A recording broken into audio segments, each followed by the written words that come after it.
Hello, hello! Welcome, everybody. Do not be deceived by the title. It is not a emotionally sad game. I think maybe a little. I don't think that much. I have the game running, but it appears because it is demo, it doesn't give you many setting options. But welcome in! Today we're playing a game about anime girls going to college. But I think it has Soviet Union references. Something like that. We will see. I think this game has positive reviews. Yeah. Guys got a snack, got a drink, you ready? You ready? I believe it takes place in some part of Europe. I think it's Russia. Dissolution of the Silent Union, I think. I'm not sure. I could be wrong. Nightor Green, Evie, Jordan! What kind of game we're playing? We are going to be, it's going to have beautiful anime girls. Oh gosh, my quality. It's going to have beautiful anime girls. You guys are going to love this. I had to fix my screen. My quality was looking terrible. My quality. But yes, look at the reviews on Steam. I hope I interest you guys in playing it. Ow. Oh goodness, I'm huge! Okay, let's see. I'm gonna position myself. We're gonna jump right into game. Because I think this is gonna be a doozy. It's gonna be a long game. Okay, you ready? Dissolution of the Silent Union. Let's see if I can get the game capture. I wish I could make it bigger. I hate when it does this. I need to buy another monitor. I need to buy another Dell monitor. Okay, I'm gonna just make it big. It's gonna be huge. Okay. Begin, let's start. Welcome to the Abandoned Records Division of the Volgograd Republic. I am Vera, your Population Commissioner, uploading Oh gosh, sorry. I was reducing it. Sorry about that. current data. Current population of Volgograd, 1. Please do not be alarmed. This statistic serves as a rare proof. Loneliness and togetherness may sometimes be one and the same.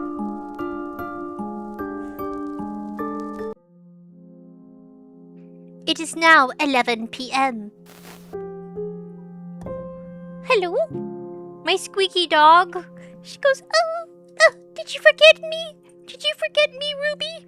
Pick me up, Ruby. Alright, now that we've equipped our dog, we're ready for this emotional game of girls going to college and the adult experience, I guess. Let me reduce it a little. Okay, this is good. I cannot change the settings of the game. So I'm gonna reduce it to here. It seems like it has voice acting. Welcome, Whirtles! Welcome! Do you know when you're doing the cosplay stream and I'm really Jordan's so spicy. Spicy Jordan. Spacey Jordan. Oh my gosh. I have Let me know when there's a Godzilla event. I will dress up as Mothra. It has to be like a Godzilla movie cinematic event. Maybe a Hollywood cinematic event where a bunch of fans can go. Then I'll dress up as Mothra. It just has to be a place and a time and a theme. Like if there's a giant Godzilla event, I'm going as Mothra. She kinda cute, guys. She kinda cute. But I'm going to be cosplaying as another character for a convention soon. I know, Jordan. I hope you think she's cute. She's a cat girl, kind of, sometimes. Okay, proceed. We have two options. We can check our phone or a book. Let me just, let's scoot over. I need another monitor, but I'm being cheap. I'm being super cheap and I'm not buying another monitor. I'm being cheap, cheap, cheap, cheap, cheap, cheap, cheap, cheap, cheap. Okay, phone or book? Oh gosh. Why? Why are you doing this to me? There. Cinematic universe. There. Okay. We're gonna choose phone or book. I say I phone. read this message before. Okay. How's the audio? A little bit more? What the heck? No! Doggy's going through my stuff. No. No, why you do this to me? It's... Spinky, spinky. Okay. Let's meet tonight, by the river, after everyone has left. Would you like to come? She wrote. At 19:30. That would you like to come part? It's just for show. Oh. This isn't an invite. It's just a sentence telling me what I'm supposed to do. Oh. Are you going through some... maybe some peer pressure to like go to parties and things? If she actually wanted to see me, she'd have found me instead of texting, like she always does. Oh no, peer pressure's never good.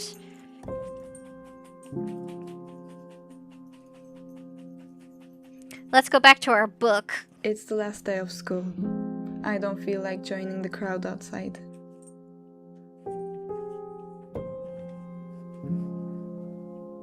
All that cheering, hugging, shouting, just not my scene. You're more into books. Respectable. So instead, I opened the book Lena gave me for my birthday. She'd wrap it in a newspaper.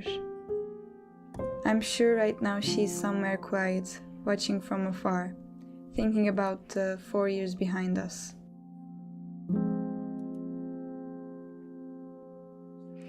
Oh, okay. Go to balcony. 11:30. Let's view the balcony. I can see the bridge and the grass by the river from here.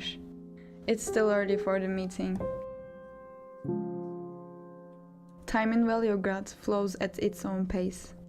It never rushes anyone.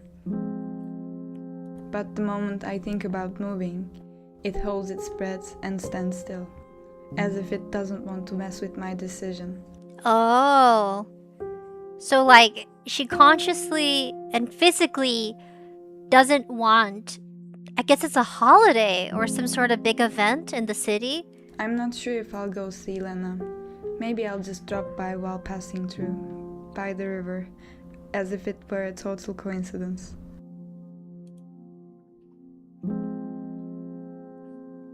Return to library.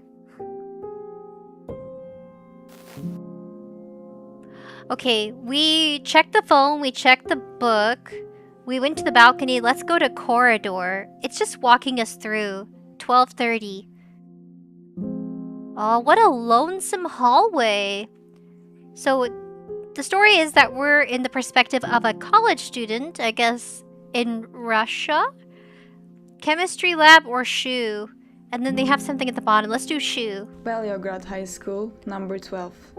It must have seen every kind of storm within its walls. And among these whispers, drifting through the halls like a weary, breathless wind, there is one I can hear most clearly. Oh. The common murmur of those unhappy with themselves. Oh no. Who would leave their shoe in the hallway unless they were running or it's their gym shoe and they happen to drop it out of their bag? Or someone's being bullied and someone took their shoe and now they're hopping around on one foot? I think the voices are heading towards the restroom. Let's go to the restroom. Let's see what happened. Should we take the shoe? Oh, that's us. Mirror. You have a face. Yes. I told you it was about anime women. Ta-da! Anime! But it's the kind of face that seems like it might say something at first glance. Yet, when you are not looking, it keeps its silence. Oh, she's so young. It just sits there. That's my face. Oh, a lot going on in the head, but you don't voice out your opinion. Probably going to college to maybe impress or please your parents, so it's not something you want to do. You don't want to be there, but you're doing it because it's like what's expected of you. Here's a question. Can a person long for something they have never lived? I think so. Ooh, this is a psychological game. Not just for me, but for you. Alright, guys. How would you answer her question? Could you long for a life that you've never lived? I think so. I think we do that a lot growing up with our imaginative minds. We crave, oh, what would it be like to be a singer, a movie star, an actress or actor? What would it be like to be a manga artist, to be a novelist? You long for the idea of living a life that you haven't had before, but you strive to become, like a dreamer. I guess maybe she doesn't know the word for it. That sounds like dreaming. Having inspirations is what it sounds like to me, but maybe she hasn't fully realized that she wants more. I think about it. Great loves, fights, and reconciliations. I have heard them all from others, mostly the old ones. Oh. Take a photo, yes. That tiny reflex, hoping to look a little better. Cute! I'm happy we got to see a smile. Who cares? Oh. Depression. Take a photo. What about another photo? That tiny reflex, hoping to look a little better. Who cares?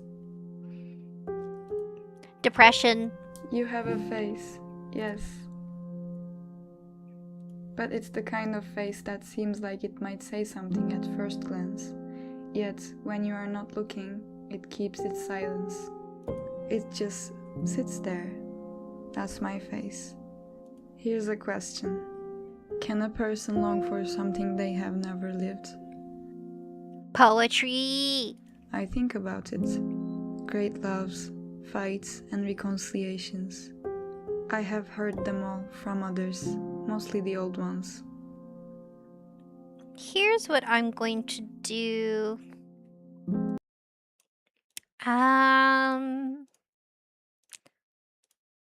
No, it wouldn't. No, it's fine. It won't do anything. I was gonna change the capture, but I don't think it matters. The game itself. Let's go here. Down. You can't see it, but there's another option. So we're on campus. Is that Wait a friend? second. I still have things to do. I should head back. Yeah, that's not us, but it could be a friend of ours. Nature Green says, hard day. Thanks for streaming. What you do has a real value, much more than me. No, Nature Green! Don't let the dark thoughts get to you. Please, there's a light at the end of the tunnel. Maybe, I don't know, it's gonna sound funny, but have you ever thought of like having a gerbil or a hamster? Maybe something that doesn't bite or nibble that much. Hamsters and rats, they nibble, but they make really good pets. I don't know, I recommend getting a pet when I'm not streaming. That way you have someone to love on you. Maybe a cat. No, cats, they like to go outside. But they're low maintenance. But they will come to cuddle with you. Cats are like little stalkers. They're like little serial killers that stalk you. Because they kill everything. They kill rats, mice, bugs. Kimchi's a bug killer. Nature Green says, I'm very much on the other side of this. I have my degree and a job now. Now what? Sad. Well, you make memories. You date, but never feel like dating. Never feel like the end goal is I'm married and I have children. Remember, it's a journey. I have to remind myself that too. You could set your eyes on having, finish college, do everything you think step by step life should look like, settle down. You don't necessarily need all of those things to be happy. You just have to remind yourself that there is a different way of looking at you, self-reflection. Find the achievements that you have reached and pat yourself on the back. Acknowledge them. Give yourself compliments. Before you can love someone, you have to love yourself first. So that way, even if you get rejected, you can be comfortable knowing that at least you know how to love you. Real awesome! Hello, Scribbler! Scribbler! Nature Green. Oh no! Don't believe the voices, Nature Green. The voices of doubt. You have a job. There are people who want a part-time job or a full-time job. You are their goal. This game is gonna get deep, so don't feel like you're on this roller coaster alone. We're together. We can huddle together like penguins. But I think sometimes to love yourself, you also have to love someone else. So it's kind of like, it's double-edged. It's like a two-sided coin. There's fulfillment in loving someone else. Dogs will love you forever. You could go to the dog shelter, because dogs actually have a short amount of time, like a short window, where they actually, because of how many dogs there are without, I know they say owners or like a pet parent. Sometimes it's good to reword it, because if you say pet parent, then you see them less as an obligation and more of not only like a companion, but you're kind of like their parent. I think having a dog teaches you how to, at least the beginning stages of caring for, like having kids, because you have to feed them, you have to bathe them. You don't have to put clothes on your dogs, but they're a good step on whether or not you want to take care of someone else's needs other than your own. I would recommend a shelter dog. You can go in and play with the shelter dogs. It's a great way to meet people. Meet. I said mate. I meant meet. Meet people. You could even volunteer at a dog shelter and you get to walk these dogs. I recommend a small shelter where they do not, they call it immunization, which means like they get put down. The technical word, if I'm remembering correctly. So yeah, those dogs, they're in and out at big dog shelters. Think of SPCA. A lot of those dogs get put down if they're not adopted within a time period. If they have illnesses, they'll tell you, like, hey, this dog is like 10 years old, has diabetes. Dogs can get diabetes too. I don't think people know that, but they can. Or if they get glaucoma, that means like when they start losing eyesight, all cancer. Or sometimes dogs sometimes dogs get surrendered because the person can no longer afford to take care of them. Like, let's say the dog has a broken hip. I mean, those are like obvious repercussions, like health issues. But that's what I recommend. Like, sometimes we all need second chances to be loved, and maybe that can resonate and be the formation of bonding with another, you know? Hi, Rachel! What's up? What's up, Rachel? Choo-choo! Nature Green says, I suppose I just want the journey to be over, lol. I feel that way. Maybe that's how the protagonist feels. I used to think that way too. I thought, can life be over? I used to have really dark thoughts. I still do. I still do, but I remind myself that I have to be here and wake up the next day so I could feed my dogs. I feel like animals is a really great motivator, but it cannot be the only motivator. Oops, I bumped into something. Another motivator is I'm gonna go see my community tomorrow, or I'm gonna go live stream. I'm gonna go interact with people online. I'm gonna continue building this community, play games, share common interests, talk about conventions, drama. Just to connect. Sometimes we need drama content just to connect with each other, to talk about something. So I feel like even though drama can be like a weird grayish area of like sometimes it's good publicity, sometimes it's bad publicity, but there is like this neutral ground where it's like a way to connect with people. So if I ever hopefully not. I want to be known for something good. Oh my gosh, can you imagine a content creator wanting to be known for something terrible just so that way they can connect people together? The person I can think of that does it so well, and not for those reasons,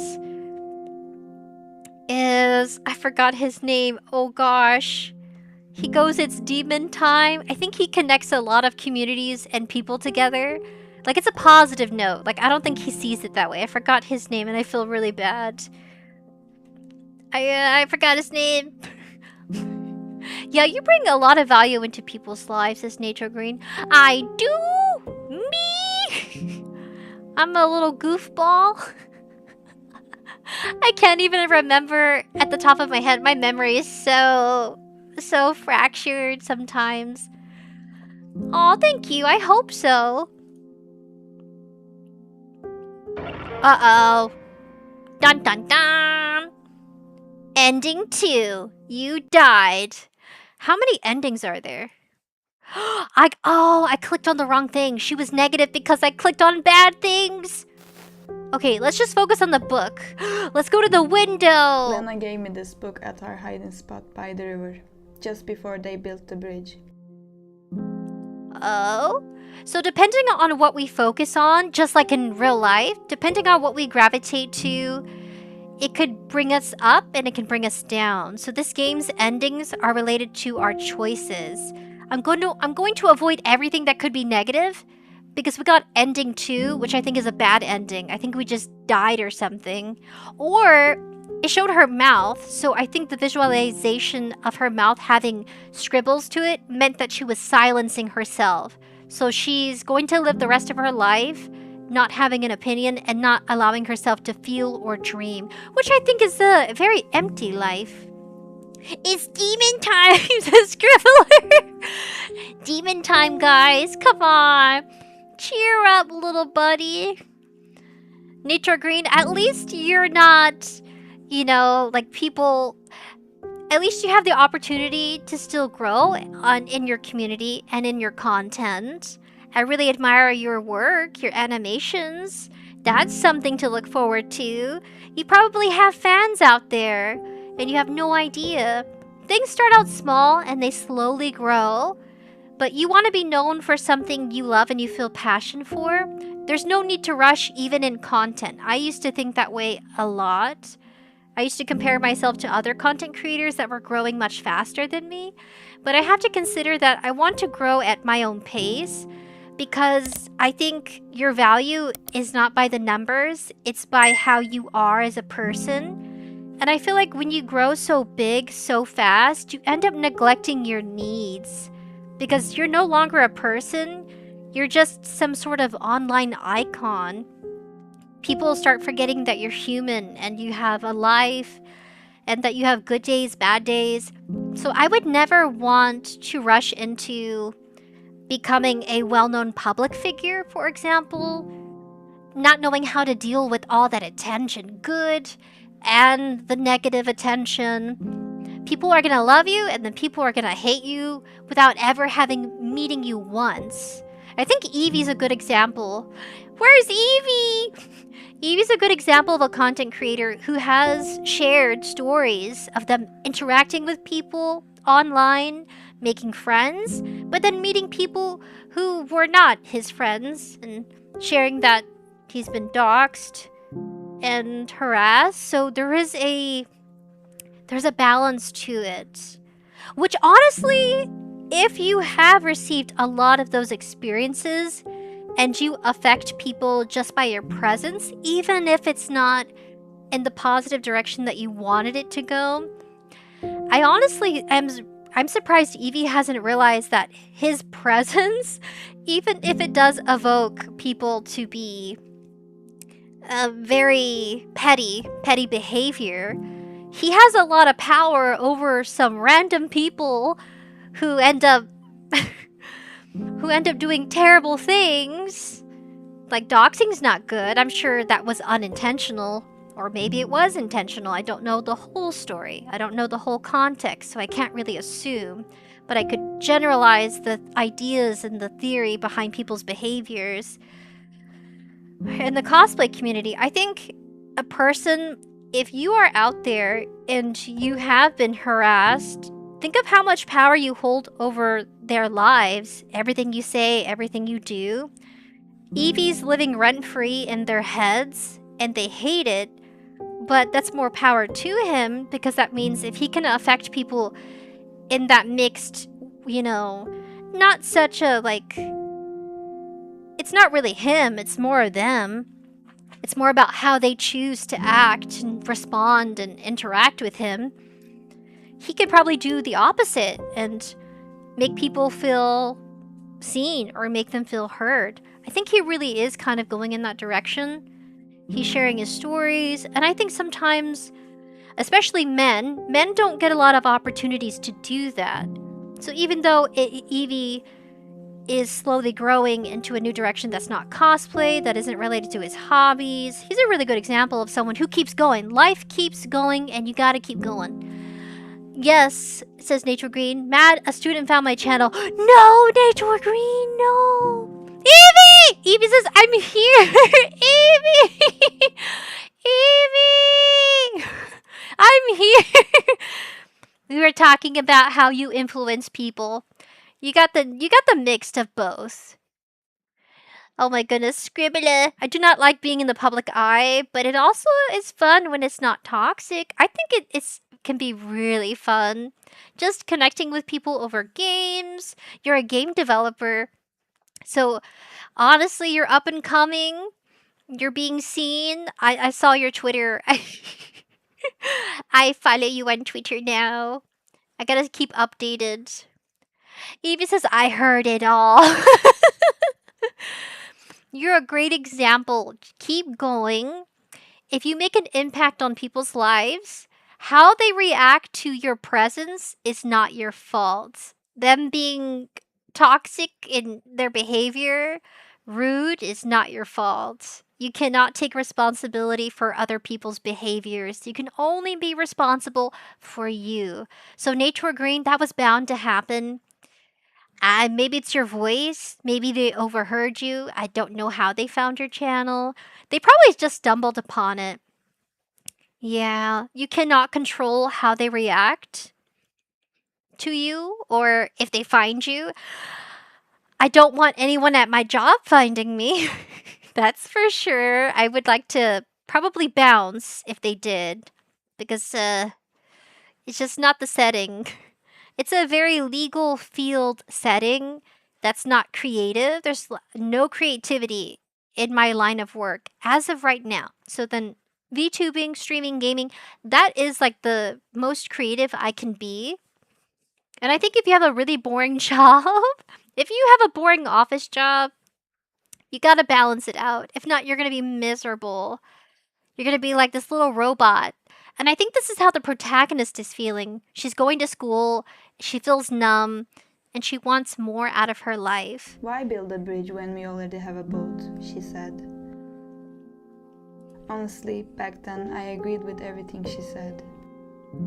Before you developed opinions as a kid, I'm assuming. I hate that bridge, I told her. Oh. But bridges are meant to connect us to each other. Let's never cross it, she said. Oh. Let's kill everyone who crosses it, I said. Oh my god, it's getting dark. You were a child, she's referring to when she was a kid, talking about a bridge. I guess connecting countries, territories together. That is dark. What the? It says, Evie says, for me, I stopped showing my face as much because I'm still protecting myself in real life. Dang, Evie. I mean, doxing is pretty bad. But if the people like to be blind and hate with the blind, with the big, how do I put it? People like to hate blindly, and they forget to question. They forget to question, are these stories true? Is what they said true? People don't investigate and have developed their own opinion based on their own experiences. People just go around hating for no reason. Especially if it was caused by a woman, it makes it worse because they just will believe her if she says it instead of asking, well, are these allegations true? So I'm really sorry, Evie. It's good you are sharing your story though. I hope it works out. That's scary. I never want to be stalked like that, ever. I think it's equally worse as a man or a woman if you're stalked. And, you know, people can get mad or not like you for anything. Even how you look. I think Mr. Dream was hated for how he looked, but I thought he looked pretty handsome. You know, just a regular guy playing Minecraft. I didn't think he was ugly at all. I just think the internet's mean. Nature Green says, I don't see how Nator isn't in my name, and I don't show my face. Another instructor must have told them. That's not good. Nator Green, trust no one. It's your baby. You don't want anything to happen. Because especially since you're military. Well, I was talking to a colleague, and you can make content, just make sure it's not political. You know what I'm saying? You have to avoid political stuff. Scribbler says, yeah, I kind of got a taste of fame at some point, and there were some bad comments about me, and I got a mass reported by someone for no reason. But I do enjoy showing people my creations. I think when you go into... Even in game developing, who's a good example? Dreamed Panic. He's also a game developer, but he started off with music. Xavier says, hello, hi Xavier. I'm sorry to hear that, Scribbler, but at least there's like a positive side. I'm glad you could find the positive. Yeah, people are gonna love the game. You just gotta move past the haters. I bet none of them have ever tried building a game. I think if trolls on the internet don't have any experience, either if they're trolling about someone making music, someone making and developing games, someone dancing, or I think sometimes, yeah, it's just, you gotta push past it and don't give them attention, because then if you give that troll attention, they eat it up because that's how they survive. You have to ignore it, and they get smaller and smaller and smaller. And then eventually that troll will have no power over you. I think there's a show in Chowder where Chowder's a Cartoon Network show, but about, he's like this purple rabbit bear cat thing, and he serves as an assistant to Mung Dal. He's like a chef, and Chowder and Mung Dal go against a troll, and the troll gets bigger and stronger the more they yell at it. So they learned to ignore it, and the troll got smaller and smaller and smaller. I think that episode was teaching children not to feed into bullying, because if you give the bully attention, but in this case trolls is the internet term, they say online bullying if the kids know each other, but they call them trolls in the context of you not knowing who they are personally. They're just a troll, a random user online. I guess that's why they use troll instead of bully or bullier or bully. I think bully is what it would be. Bullier's not a word. That's not a word. So yeah, you just gotta ignore them. They'll get smaller and smaller, and they'll be so itty bitty small they won't matter at all. Yes, you grew up. You grew up. You're right. He says Malik. Oh my goodness, Malik. Evie says, I moved to conspiracy stuff. That's cool. I love conspiracy stuff. Aliens, UFO, or just stories. I love stories. Evie says, I carry... Oh, good. You carry something to protect yourself. I can't read all of that because YouTube will allow the chat message, but they won't allow me to say that in particular. So, yeah, that's good. It's good you have something to protect yourself. It can be scary. Okay, that's a bit much, she replied. I agreed with her. She was right. I was being dramatic. A little bit more than dramatic. That was like... Alt-deleting people does not sound good coming from a child. Window. Woohoo, Doogie. Go to corridor. Let's explore. I think we have to leave. Let's go to chemistry lab.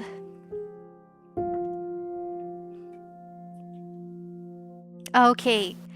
We can move between places. Go to corridor. We've already read the previous. Let's go to chemistry lab. The last thing I asked Lena was if she remembered the day we first met. Nana? Like your grandmama? Wasn't it in the chemistry lab, she said. Oh, your friend. It threw me off a bit. She noticed you, but you didn't notice her. So I reminded her of that night. I fell asleep on the bus and missed my stop. Oh. I got off in some neighborhood I never heard of, rain pouring down. It sucks to get lost. I've gotten lost before. Coming back from San Antonio, I got lost. Coming home, and I ended up in a really bad area of the city. I can't name you which city. I wish I could. I can say San Antonio because I don't live there. At least not right now. But I was traveling back up north, and I get off the bus, and I'm in a really bad neighborhood in the city. I guess, you know, a neighborhood in the city. And there's nothing but, like, trafficking everywhere is the best, probably simplest word I could use. And I clearly look like someone just out of high school. So I knew I already drew attention, but thankfully, I just looked like some girl with nerdy glasses who got off a sweaty bus, a hot bus. I was like this sweaty, awkward, nerdy girl getting off the bus, and I called my mom. I was like, I'm over here. I think I got lost, and she came to go pick me up. It was scary. Getting lost is not fun, especially in like really weird areas. I stood under a street lamp, trying to figure out where I was. When what? Our eyes met. I must have looked completely lost. There she is. It must be cold. I told her all this, just as it happened. Even said I felt the future shift a little in that moment. Oh, like a different timeline? Making a different choice? But it wasn't your fault. Well, you got off on the wrong... Oh, you got off the bus late. Aw.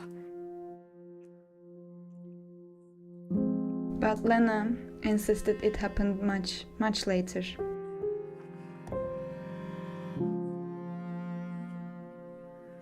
Oh? So you remember her, but she doesn't remember you. Okay, you remember two different scenarios. Sometimes memories act like uncanny creatures, shifting places the moment I blink, or turn away, or simply stop looking. Oh, enter the lab. Notebook. When the crowd thinned out and lights faded, I began to suspect this wasn't really my story at all. Do you not feel like you're the main character in your life? I felt the same way in 2nd grade, when I lost my notebook. Notes in the front, diary in the back. Uh-oh. Lena found it and returned it next day. She added strange drawings across my memories. Oh, maybe... Sorry, I got so loud, my mic peaked. Maybe she was trying to cheer you up, so she read your diary and was like, huh, you gotta think more positive. One looked like a crying potato that suspiciously resembled me. Ah, oh. Is this bad? Is that bad? I don't know. I think we're putting the pieces together before we see her. There you are. Look at the time. It's meeting o'clock already. No, I shouldn't be here. What? Make friends! Oh no. Ending 1. We discovered our relationship. Look how many languages they have. English, Japan, yeah, Russian, Turkish, English. I don't know what this one is. I don't know what these two are. I'm sorry. I don't know. I can see the Turkish and I can see the Russian. Okay, we got 2 endings. Xavier, for me, I moved on to my personal belief that mermaids are real and no one can tell me otherwise. You're so cute. You know what? Ariel's out there somewhere. That ginger red-headed mermaid is out there. I'm teasing. I believe there are mermaids, maybe. They just look really ugly. They look like really ugly fishes. I don't think they look anything like Hollywood has represented them to be. They're like siren, ugly fish things that look like you could probably breed with them, but probably shouldn't. You know, it's not the fantasy. I believe that even fairies are like ugly trolls. They're not like the pretty fabricated storybooks for kids where like, oh, fairies are your friend and they're beautiful and magical. No, I think they're all like ugly. I think they look like tiny little plant creatures. Ocean Man looking, says Jackson. Jackson Holmes, welcome, buddy. Ah, Ocean Man. Oh my gosh. Would you marry a mermaid?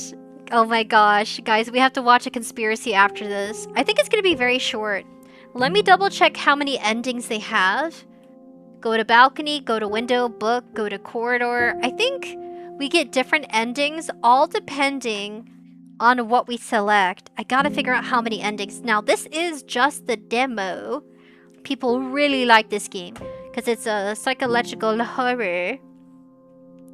Okay, this is called...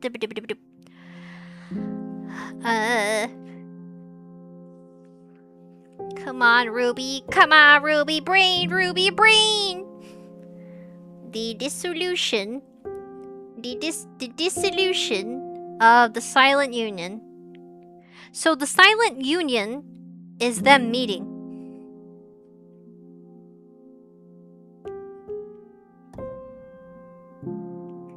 Oh, my doggy's being suspicious. No, doggy. No, doggy.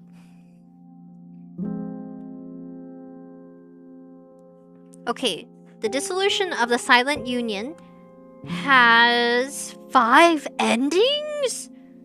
It features multiple endings, cynical endings named after different levels of heartbreak. Heartbreak 1 through 5, and an etched in time conclusion. I see heartbreak, cynical, truth, and etched in times. I just see 3 endings, but what about for the demo?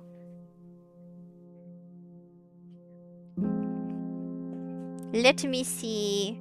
But what about for demo? Is this the full game? It is the demo. Oh dear. How many endings?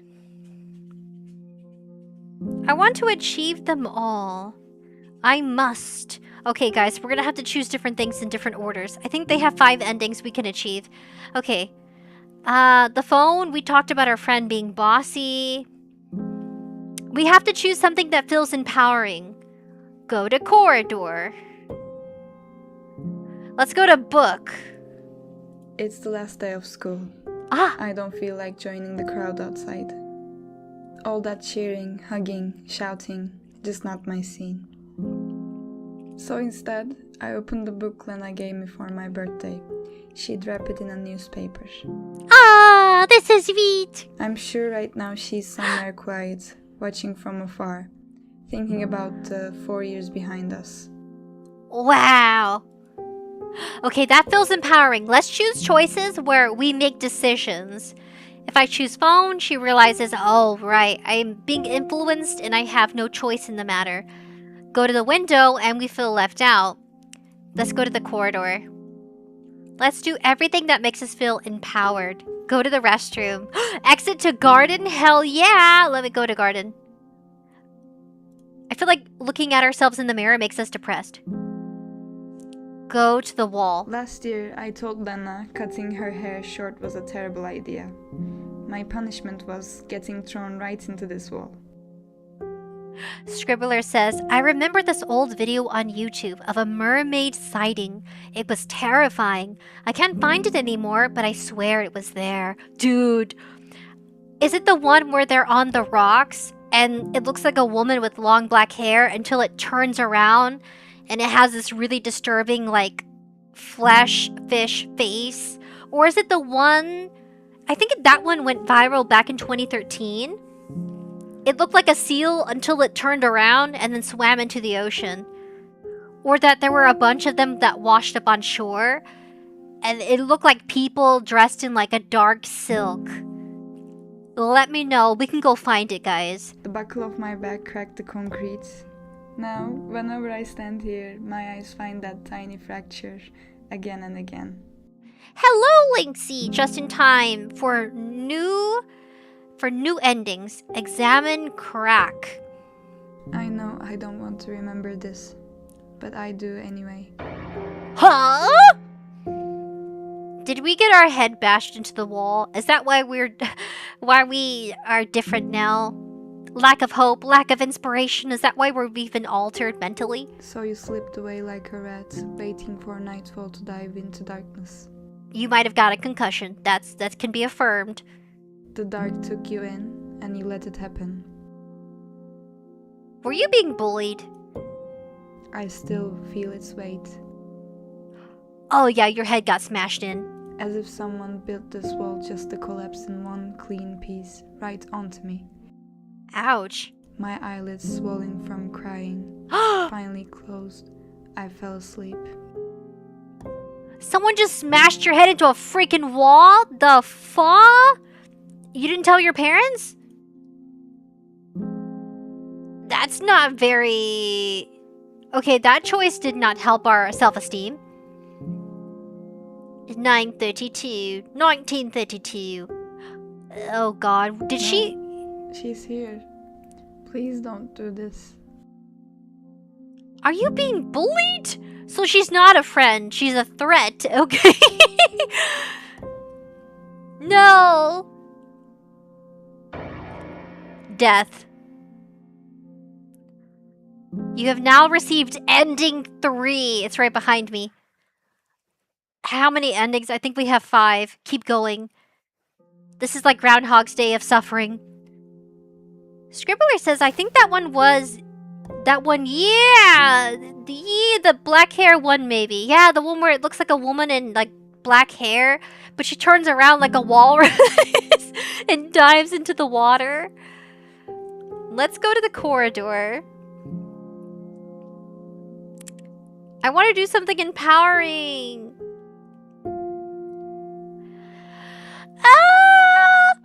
We gotta do things in different order. Because it's the same dialogue, go to... See how these have hearts on them? I guess because we can enter. I achieved 3 endings, but I can't find confirmation. Is it 3 or 5?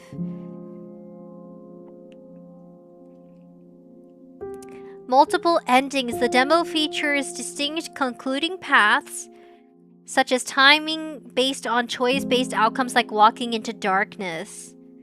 Cynical layers. The final walk. There has to be more.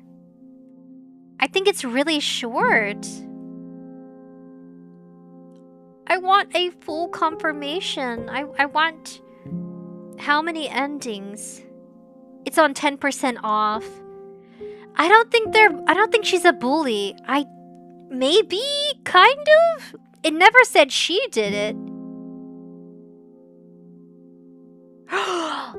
You can talk to her. Let's... I think the full game is where you talk to her. And this is just building up to that tension. Unspoken truth, unspoken feelings. Are they friends or are they lovers? Because that would not surprise me if there's some conflicting emotion. Sometimes it's a really weird element. It's a really weird social element. But there's a movie, I think, called... The Wolf Girl movie, but with lesbian in it. It's called My Animal. Yeah, My Animal has some lesbianist in it. Teenage outcast and a hockey goalie struggle with a family werewolf curse who falls in love with an alluring new figure skater named Johnny. Okay, wait, that's not it at all. Wolf Girl! Okay, it's called Wolf Girl. The Wolf Girl. Okay, it says, from born different from others, a half-covered teen navigates life between her role as a carnival attraction and her quest for acceptance in the outside world. Wolf Girl rated R, 2001. That's not it. There's another one. And, okay, I gotta find the correct one so you guys can see. It's really cheesy. So there's a girl, an ordinary girl, or woman. I think they're all over 18. There's a nerdy woman who works at a library in a small town. She's been constantly harassed by one of the deputies. I think it's a deputy. I think there's only one in the small town. The deputy has a daughter who happens to like women. She's a lesbian. I was like, are there other words for this? I don't think so. She's a lesbian. And the deputy's daughter has a crush on this nerdy librarian. And the nerdy librarian is not interested. It doesn't decipher if she likes men or women. She's just not interested in this deputy's daughter. So she gets bullied by the deputy's daughter. And it gets to a point where they beat her up so bad, they drag her in the woods, and she's supposed to die. It's a small town. There is clearly some imbalance of power. The deputy just lets her daughter bully this other woman. It's really weird. It's a weird, freaky movie. It's kind of cheesy. It's cheesy because of the lighting and the graphic quality. Well, this young librarian woman, let's call her Tiffany. So Tiffany gets dragged out into the woods by... We'll call her Kimberly. I can't remember their names. I'm gonna find the movie. Kimberly drags Tiffany out in the woods with her girls, the other women, and they all beat her up to death. Tiffany gets bitten by a werewolf, then becomes a she-wolf when a woman turns into a wolf, she-wolf. And her story is about the challenge of becoming a werewolf, being an outcast, and kind of like sticking up to her adult bullies. I think if you're being bullied as an adult, you should move. Whether it be a job or in a town, I think you should probably get up and leave. But I think Tiffany stayed because her mom was sick. Her mom just passed away. She was left with her mom's property, so she stays because she feels a connection being at her family home. That's a really weird movie. She-wolf, chick turns into a werewolf, but it could be one of those scenarios. I was like, wait, why am I talking about this weird lesbian werewolf movie? Because maybe in this story, maybe they have a closer connection? Is she being bullied by this other person that's like her friend, or is it not romantic? We'll see. Cheesy wolf chick turns into werewolf, faces bullies. It's a really weird one.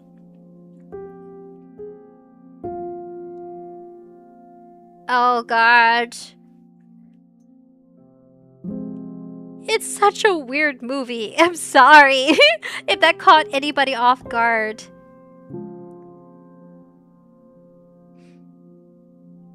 It's a really weird one.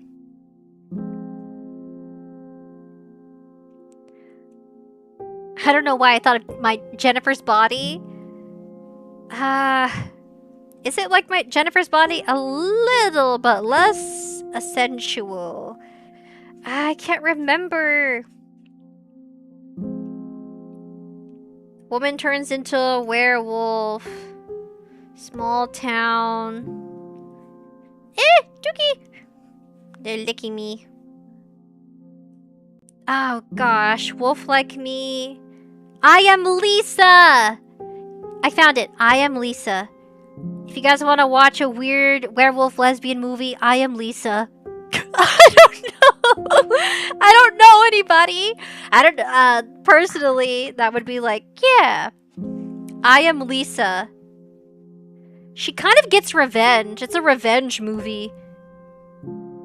You guys, I don't know if you'd be into that. It's called I Am Lisa. It's very cheesy. Horror suspense. 2020. I found it. I don't know. How did it get to this? I don't know. You guys are all adults. I'm sure you could handle it. It's an interesting movie. Recommend it to a friend. I don't know. It's a weird one. It's so weird. Okay, we're gonna go. Oh, I don't know. I mean, that's kind. They should rebrand it too. Yeah, I think that's the most romance in there. I think her name is Lisa and not Tiffany. Let's enter the garden? It's not really a garden. Can I make better choices? Let's talk about the wall. Last year, I told Lena cutting her hair short was a terrible idea. My punishment was getting thrown right into this wall. The buckle of my bag cracked the concrete. Now, whenever I stand here, my eyes find that tiny fracture again and again. Scribbler says, "Oop, I might have watched that with my sister before, lol." I Am Lisa, it's a revenge story with a lesbian twist. So, I think that was their way of throwing romance in there. Evie's like, lol. I mean, hey, no judgment. It's an interesting movie. I finished it. I didn't just, like, I had to figure out if Lisa survived or not. I think I was more centered on, does she stay a werewolf? Does she die? Does she get revenge? I think I would have left town. Okay, if I was Lisa, I would have been like, cool. Well, my family's gone. My mom's dead. My last remaining relative, because I think she's an only child. I'd be like, ooh, cool, I'm a werewolf. Time to bounce. I would have been like, using my werewolf form to kind of like just leave is what I would have done. But I'm sure that if you're stuck in a small town, your mindset is to stay with what you're comfortable with. Kind of like this protagonist here. She's staying in this relationship with this other person because it brings her comfort. Like it's the closest friend she has, or the closest person she has to a friend. So she's stuck in a weird cycle. I think the person who threw her into the wall is this other character. Let's go to... Do I make different choices? Is there only 3 endings? Let's go to balcony. We could only make a few choices. Make an announcement? Hell yeah! Have a voice! Sometimes I make announcements for the abandoned sectors from here. I usually find the notices pinned to the board and read them when it's their turn. Just a button and a microphone. It's an easy job. That's cool. Girl! Welcome to the Abandoned Records Division of the Valiograd Republic. I am Vera, your field commissioner. Marian! Uploading current data. 12% of our forests regularly change position on the map. Windows stay where they are, yet show a different view each morning. I must tell you this. Most people who go missing vanish while believing they never moved. At night, the mountains glow with an unusual light. From afar, it looks like a moonlight playing tricks. Up close, you see each tiny thought in your mind was born from a vast universe. The cosmos is not in the sky. It hides inside the mountain's body. It leaks outward through openings no wider than a fingertip, watching you with indescribable curiosity. Don't worry, these readings reflect the natural rhythm of Valiograd ecosystem. I love the music. I want to empower you. It's darker! Uh-oh, this is different. See how the atmosphere turned purple and more gray? I think we empowered her. I think the choices leading to her being like, I can make my own decisions, talk less about your friend. She recenters on herself. You like making announcements and being goofy? Do it! Do something that makes you smile. I would do that like a like a little weirdo. If I found a microphone and there's nobody around, I'm using it and saying weird stuff, phrases, or singing. I'll probably sing through a giant microphone. Doogie. Let's go to balcony. Let's do book. How important is this choice? Book or balcony? I think we just came back from the balcony. Rainbow Dash, sub Rainbow Dash! Call me Dr. Rainbow, Ruby. Okay, Mr. Mr. D Rainbow, Mr. Dr. Rainbow. Welcome, welcome! We're trying to achieve as many endings. I think there are 5 for the demo, but there are several others in the full version. If you like this game, if you like its psychological, interesting, weird quirkiness, leave a like, leave a comment, and we will return. It's 10% off. That's not bad. I love my discounted games. Thank you very much. I do. Because I can be a little cheap with games. I won't be spending $80, $70 on a game I play once. I have Silent Hill I need to finish. Actually, Silent Hill is a game I would watch, a gameplay I would watch with, I think, Markiplier. You also have PewDiePie. I think, has Cub Scouts played Silent Hill? I don't know, but I do watch his videos. I still do. Markiplier every summer. My sister, my younger sister and I, because we were living at the family home together, every summer we would watch Markiplier's Fatal Frame series, or Gab Smolders. We would watch her Fatal Frame series. It was just a go-to gameplay with horror elements, spookiness vibes. We would stay up at night, eat hot Cheetos and lemon chips, have some soda, and we would just binge watch their entire playthrough. We would get so sleepy, we would go to sleep and fall, I think, around 3 a.m. Fall asleep, go to sleep. I was like, how do I phrase this? But that's what we would do every summer. We would watch just a long playlist. Or for laughs, if we got really scared and spooked by the Fatal Frame series, we would also watch Until Dawn for Cub Scouts. That was our go-to every summer. We would pull out we'd watch it on TV, or we would watch it on, I think, a computer. A spare computer we had, and just listen to it Honestly, those are like the best memories I have just watching YouTube videos. We did not have Netflix growing up, not all the time. Sometimes sporadically, Mama and Papa Roars would have Netflix. Does anyone remember Redbox? Redbox and Netflix were competitors. Netflix has where you can rent their physical DVD movies, but once they started going to from DVD movies to streaming movies on Prime, Amazon Prime, or Roku, once they switched over to streaming platforms, DVDs became obsolete. They're still a thing. I think if you have a DVD player, I have a DVD player. I recently bought the series Chobits, the full anime collection series DVD set of three DVDs. So weird to say DVD. I bought it on eBay. Someone was selling it for about $50, and I was like, oh hell yeah. Because on Amazon, Chobits is selling for $70 or $60, so it was like a $10 to $15 difference to the price on Amazon.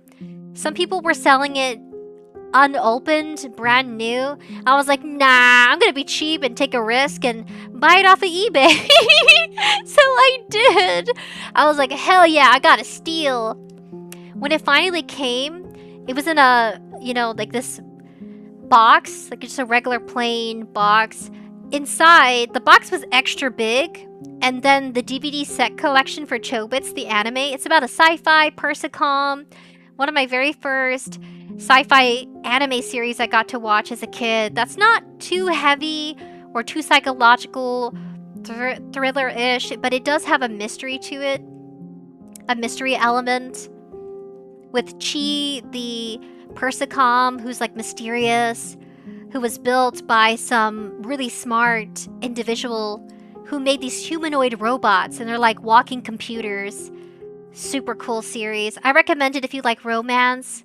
A little bit of spookiness. I think it's more eerie than... It's not really creepy, it's just kind of like eerie. You make me happier, says Nature Green. I try, Nature Green. I really do. But I love it. I'm addicted. I love it so much. Now I have it on DVD because I couldn't find it on Crunchyroll. Crunchyroll on Google, apparently. On Google, it says Crunchyroll has the series Chobits, but Crunchyroll is getting a lot of heat because they're taking down different series of anime because it doesn't match someone's, I guess, opinion or values or morals, and they're taking it down because someone got butthurt and they don't like it. I hate that series. Take it down. And then it just gets removed from Crunchyroll, and you have no idea why they don't have it anymore. I can't find it. I guess somebody hates it on Crunchyroll enough to remove it, but it says that they have it. I have a Roku subscription to Crunchyroll, which is where you watch anime. That's where I've been watching anime for years, so I'm kind of like fathered in. Not the same account. I think I have a previous account I lost. I don't have it anymore, so the prices change. Oh my goodness. Scribbler, oh, Fatal Frame is what my last game got compared to before. At least with one mechanic. I never played it though. You never played Fatal Frame? Super cool. It's a camera. Let me reduce the music because I can't think. The music is making me sleepy. The melodic piano. So Fatal Frame uses a camera mechanic, and it allows you to defeat ghosts and also see them. And when you capture the ghost at a certain frame, a certain pose, it can tell you a story, and you can see into their lives, and you get flashbacks about how they died. Did they have romance, dreams, goals, aspirations, the tragedy of a hidden village, like forgotten in the mountains. I think Fatal Frame... I have a Fatal Frame game here on Steam. I still need to finish it. It's just really long. Like, you have to have a lot of patience for the story to slowly unfold. And I'm not really good with catching ghosts. I think I need to switch it from normal mode to easy mode. It's my first rodeo with Fatal Frame. But I have done at least 3 videos where we're unlocking the secrets between, I think it's called Fatal Frame maidens, water maidens. It's the one about these poor women. They're priestesses in the mountains. They get killed and murdered, and now they curse the mountains. So every time you look off in the distance to the setting sun on the mountain, you get hexed by this horrible, how do I put it without like getting in trouble with YouTube? You get hexed with a self-delete desire. You want to like jump off the mountain, or you have to like die, like the desire to die, because you get possessed by these like evil, lingering, sad priestess spirits. And so the priestesses, they're very sensual, and people play Fatal Frame with the water maidens because they're like really attractive, hot priestesses. They show a little booba. So it's like, you know, kind of like some fan service, just a little bit. But the whole story is where you're uncovering how to appease their suffering, as well as there were sacrifice rituals at this kind of like this place on the mountain in the small town, where they would sacrifice people because there was some weird connection between the mountain and hell. So you have to appease the guardians, I guess, that are stopping hell from opening up on Earth, is kind of what it's tied to. It's tied to the other world, the netherworld, or underworld is another way to putting it. Basically hell. So people, young maidens were being sacrificed, and they were tied up to the doorway to hell, is what the family believed. So they would sacrifice their really innocent, young, naive children, daughters, and the daughter would be strung up on this door. Their arms and their legs would be stretched out limbs to the point of breaking. And it was like a horrible suffering. It's really dark. Now that I'm saying it's super dark. It makes you want to reset in Roblox, a scribbler. Yeah, it makes you want to reset. It gets really dark, but it's known for the story element of like a twisted romance. The characters get possessed. It's really good. Rainbow Dash, say "aw." Nah, I won't be saying "aw," but I will. We're gonna figure out which choice we should make. Book or go to balcony? Go to balcony.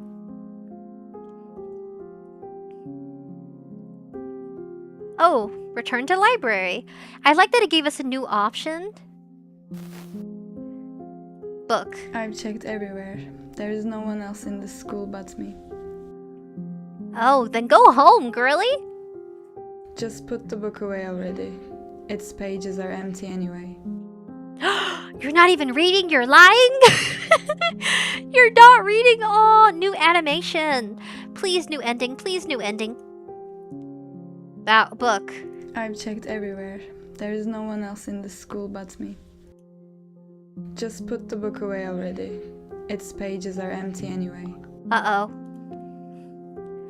Go to balcony is the only option. Uh-oh, please don't do anything crazy. Right here, when I close my eyes, I imagine how magnificent it would be to fly. No, please don't! Please do not try to be Superman. You're not gonna fly into space, okay? Don't do it. Fly, oh my god. View, return to library. I guess we're gonna fly. Okay, guys, do not do this at home. There's no such thing as flying like Superman, okay? But for the sake of an ending, close your eyes or leave for a minute and come back. We're gonna fly. Think of darkness is the only option. Early this year, Lena stayed with me for about a month. She said she was depressed. It was a rough time, but I secretly loved it. I mean, of course I felt sorry for her. One evening, out of boredom, we opened the fridge and sat facing it. On the shelf, there was just a single tangerine. Tangerine? That's like a cutie. We both knelt before it like worshippers, silently devoted.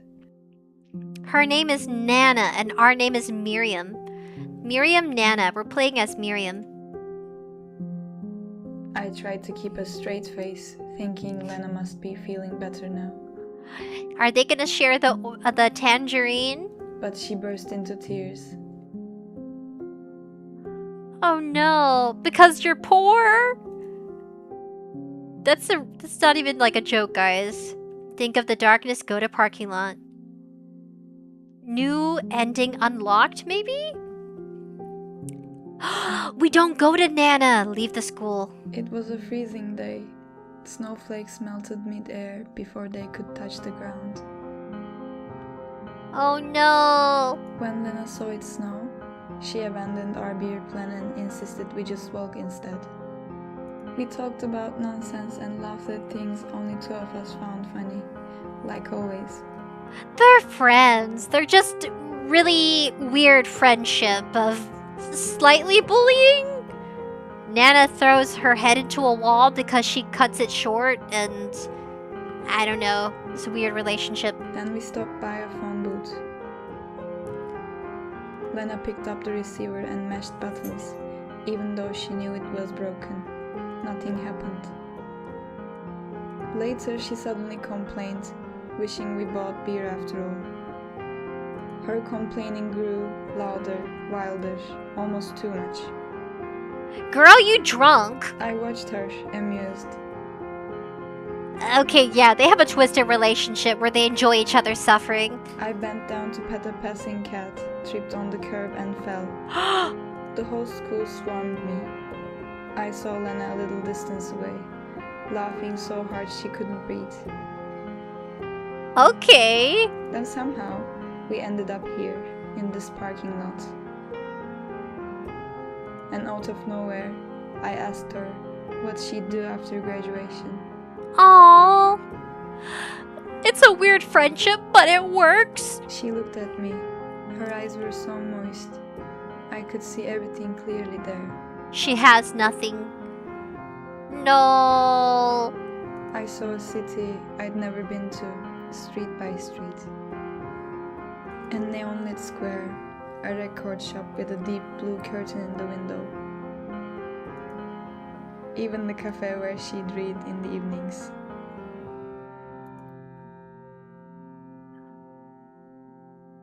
"4 years of breathing the same air as her, closer than I've been to myself." Wow. So she knows you better than you know yourself? She spoke for me when I stopped speaking.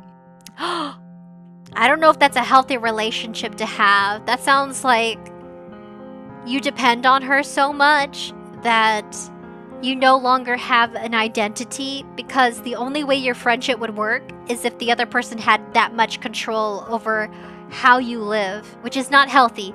This is not a healthy relationship or friendship if that person has to speak for you or make decisions for you. You can't let someone else drive your life. Your life is like a moving car, and when you die, the car stops. Type of hypothetical metaphor.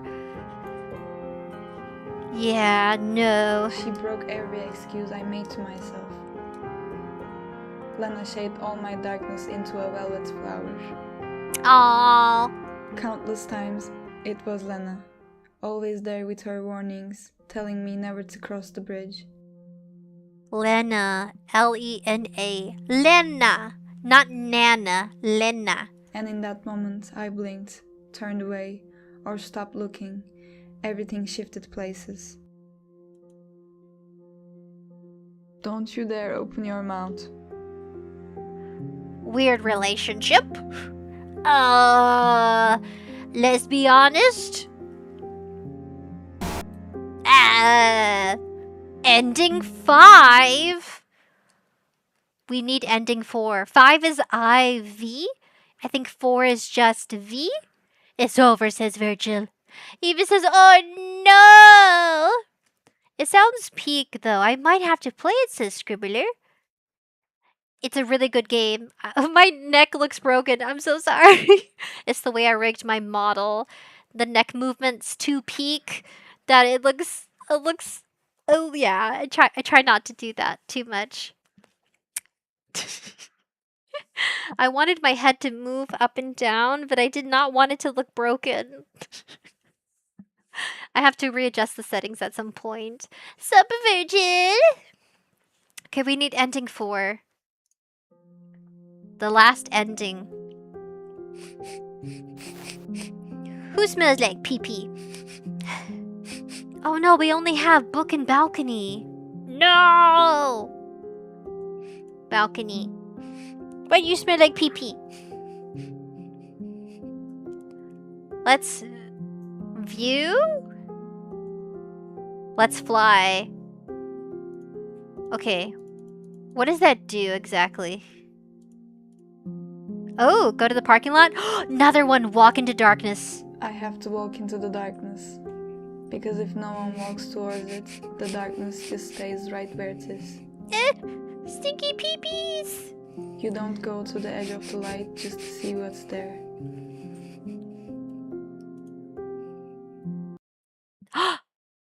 Developed by Umi, music by Murat Onder, photography and video by Berfin Lograk, voiced by Erikin Yagmur. Guys, I think that's the ending.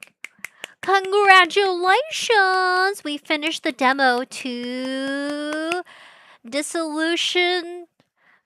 And I'm so bad with these. Forgive me. Dissolution? Dissolution of the Silent Union. We've achieved that final ending. Did we? What happened? Oh gosh, it froze. That's it. My eye is twitching. My eye is twitching. That's it. I guess we achieved all endings? We walked into darkness? Like it slowly... We couldn't go anywhere else? And we couldn't see Lena after that? Maybe... That's a weird one. But a round of applause, you guys have achieved all endings of the demo with me. Dissolution of the Union. Chatting room. Wrong one. That's a wrong one. Wow. I'm a little lost for words. I'm confused. The game kind of froze. That was a very...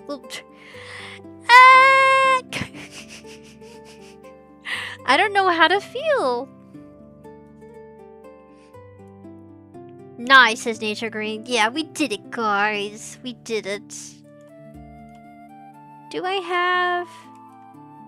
No, that's the wrong one. That's the bunny. Boingy, boingy, boingy. We did it. I don't know how to feel. This was very dark. I mean, that's to be expected. Okay, so let's summarize this story together. Did they have a very strange relationship? I would say yes. They had a very odd relationship, unhealthy even. But it seems like they had a weird support system. The only food they had in the refrigerator was a tangerine. I almost called it an orange. It kind of shows that they're both in poverty. There are no groceries. Lena, the one with the hat and the long pink hair that she got drunk with. Miriam is the main character. Miriam, kind of like Miriam from the Courage the Cowardly Dog from Cartoon Network. Her name was Miriam, and she was the old lady. She was like Courage's mother. So Miriam and Lena, they don't have plans for after high school, so I think they're on their way to college, so they're graduating. And they're both sulking and depressed, it seems. I can leave that up to you guys. I still want you guys to have this open-ended. Were they sad that they were going to drift apart? Were they mourning their relationship about high school? Was there some sort of sense of reflection on their life together?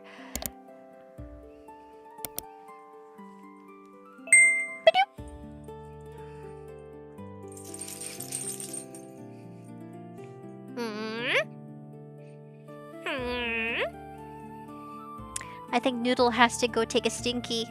You mean Muriel? Muriel! Yes, Muriel! I love Muriel. She's like, make me macaroni. I want a macaroni. She's like, I'm hungry. I want a macaroni. I think she was raised in Scotland. She had a very a Scottish accent. But I remember the episode she got turned into a child, but she still looked like a granny. She's like, make me macaroni. And she would yell and give Courage a tantrum. Stinky! Very stinky. Yeah. I think one of them farted on me. Great. No. Why?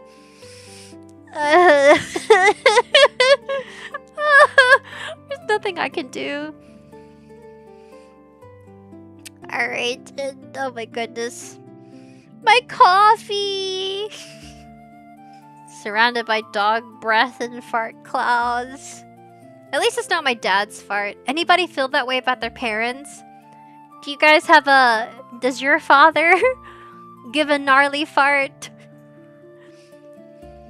Papa Roars does. I think he does it for comedic effect. He'll like give off a gnarly fart for no reason. He'll literally pick up a cheek and just freaking gas it up and then walk away and smile. It's like, why? Why did you do that? He like clears a room so he can have the living room to himself. I keep checking the doggos. But that is the game. The Dissolution of the Silent Union.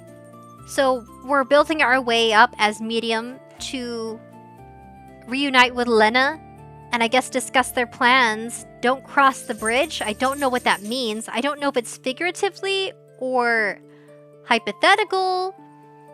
If you cross the bridge, what does that entail? Like, do you die?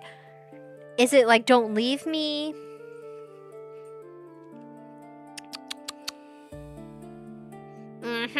I'm watching you.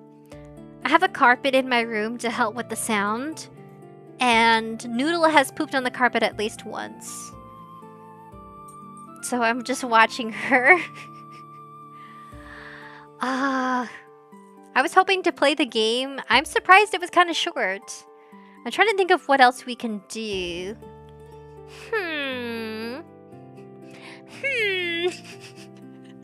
I'm so distracted by IRL. What did you guys think about it? Would you want us to play the full version? I'm glad that you guys felt chatty and wanted to share your feelings and experiences. I liked that, actually. I like that you all had something to share and say. That was good. I love it when games do that with us. You guys feel like conversational. What I want to do... I'm trying to think if there's a video we can watch together. Maybe we can react to cryptids. Muujin is live, investigating the most viral nothing burger drama of all time. I'm looking at my dogs. Let's go check out YouTube. Uh-oh. Update. Mika likes creepypasta. Another episode, another video. Uh-oh. Spooky video. Oh my god. Okay, let me show you what I'm looking at. Let's jump into it.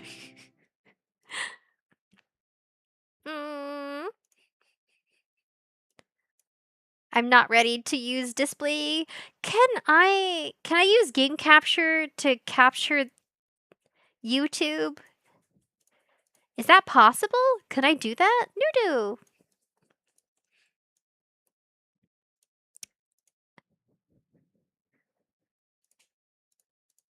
Game capture. Can I have game capture capture desktop? Is that possible? Hello, squeakers. Aww. Okay, false alarm, no stinkies, which is good. We switched their dog food, so if you're curious why I'm monitoring if they have to poop or pee, they did go outside not too long ago, which is good. So we're good. But we switched them to new dog food called Diamond. Diamond is a dog food that's is it kind of expensive? I would say dog food and cat food has gotten very expensive in the most recent years. We switched them from Gentle Giant to Diamond, and it's so that way they've been they've been having a lot of anxiety moving to an apartment setting. So switching their dog food from Gentle Giant to Diamond, they're having like inflammation because when they're anxious, it can affect their bowels. It can make their bowels more inflamed, or maybe now switching them to a different dog food. I don't know if Gentle Giants has changed, or maybe that they're just getting older, so they need a different type of diet requirement. Diamonds is doing great. Literally, it's called Diamond Dog Food. Huge big bags of it for like 80 or 90. Yeah. But if you guys are interested in a different dog food for your pets, let's say your dog is getting older, I recommend trying Diamond. Maybe buying a small bag of Diamond will help. I can tell they love it. They love to eat it more. I wish I could actually cook them fresh meat. I wish I could cook my dogs fresh meat and veggies like maybe like carrots, peas. I don't know about corn. I don't think any of us digest corn very well. But yeah, that's what we've done recently. We've changed their dog food. So I'm trying to be aware if they have to poo or pee. And also like I don't know if that's going to become a reoccurring thing during live stream where I have to do BRB to take them out to poo or pee, but it might because we've changed their diet. So just letting you know, because in the past I wouldn't do that very often, but now I have to make sure. Oh my goodness. But people have found another clip. What is this? Is that Aspen Gold? What is this?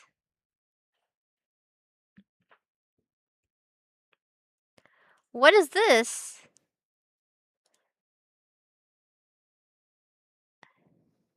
Okay, sorry, I got distracted. I'm trying to see if we can react to something else. Let me know your thoughts. Exposed? Alina exposed as Filian? No. No. No, hold on. Let's... Picking up where I left. Do you guys remember? That... No, it can't be. Ooh. Actor of Pearl? Voice actor of Pearl is apparently... no, that's crazy. No. Did you guys hear about Avatar, The Last Airbender? They came out with a movie. Stars Will Never Die 3D concert. Welcome back. G6 is here. My Little Pony. Funny Japan ads.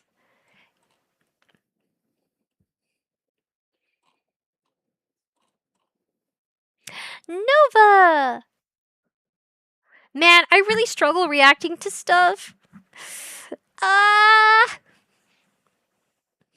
We might just watch Brandon Rogers, guys. We're just gonna watch Brandon. PlayStation is getting greedy. Here's how we actually hurt them. Stop updating. Let's watch.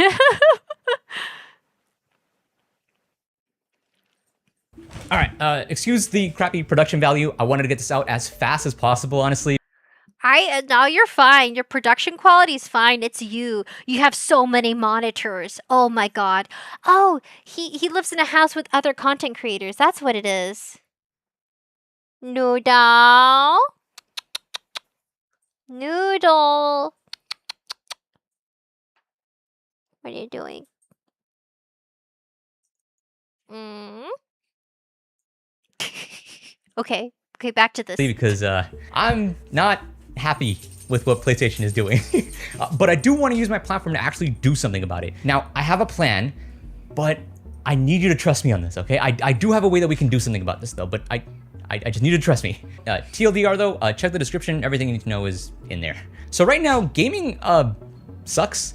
PlayStation in particular has just been really tone deaf and making some terrible decisions that just go pretty much against everything that would benefit their customers and only benefit their revenue. In just the last week, they've already announced that they're revoking digital licenses for purchased digital movies and TV shows that were on their service. They're shutting down the PS3 and PS Vita digital stores, and they're discontinuing physical discs for PlayStation consoles in 2028. It is so funny to me how they're able to say stuff like, oh, we're shutting down these old ass stores so you're locked out of digital content after this and this date. And in the same breath, also say, we're gonna go all digital now, but like, hey, you can trust us. Like, it's so weird seeing like just have this random shift all of a sudden. I've been seeing this practice a lot in politics, honestly, where they just bombard you with all the bad news in one go, just like rip the band-aid off, get it over with, so that way no one can focus and organize around a single bad decision at the same time. Like, I've been trying to figure out a way to justify this. Like seriously, like, how does this decision actually benefit players at all? Like, Let's pause it here. How do you guys feel about PlayStation? I actually have never... have I had a... Yes, I've had a PlayStation 2 growing up, but I played demos, Metal Gear. I think I'd love to play Metal Gear now that I'm an adult. I used to fight with my siblings over who got to play it. We only had 2 controllers. But I have not had a PlayStation in recent years. I think that was the last time I ever played a game. But yeah, I have noticed. I heard that they're going to go digital and they're not going to have physical DVDs for games. For anybody out there who does have a PlayStation, this is relevant, fellow gamers, relevant. Even though I am primarily a PC gamer, if there are games I want to play that are PlayStation based in the future, this indirectly or directly will affect how I do that. I know Nintendo, they have where you can download digital games from their digital store. I wouldn't be surprised if at some point they go digital too. Evie says, I know, and to be honest, the VA of Pearl's political affiliate does not affect any fans. Dude, I don't care. I'm like, you can be pro anything. And I'm like, I still like your voice acting. I don't care what political direction you're in. I'm not there for that. I did hear about that on Twitter. I saw some posts. To me, I just scrolled past it. I thought, sure, okay. Next, I really don't care. When it comes to voice actors and actresses, there are certain times I'll tune in, but for the most part, if it's anything about where they stand on politics, I feel like if it doesn't affect your performance, why should I care?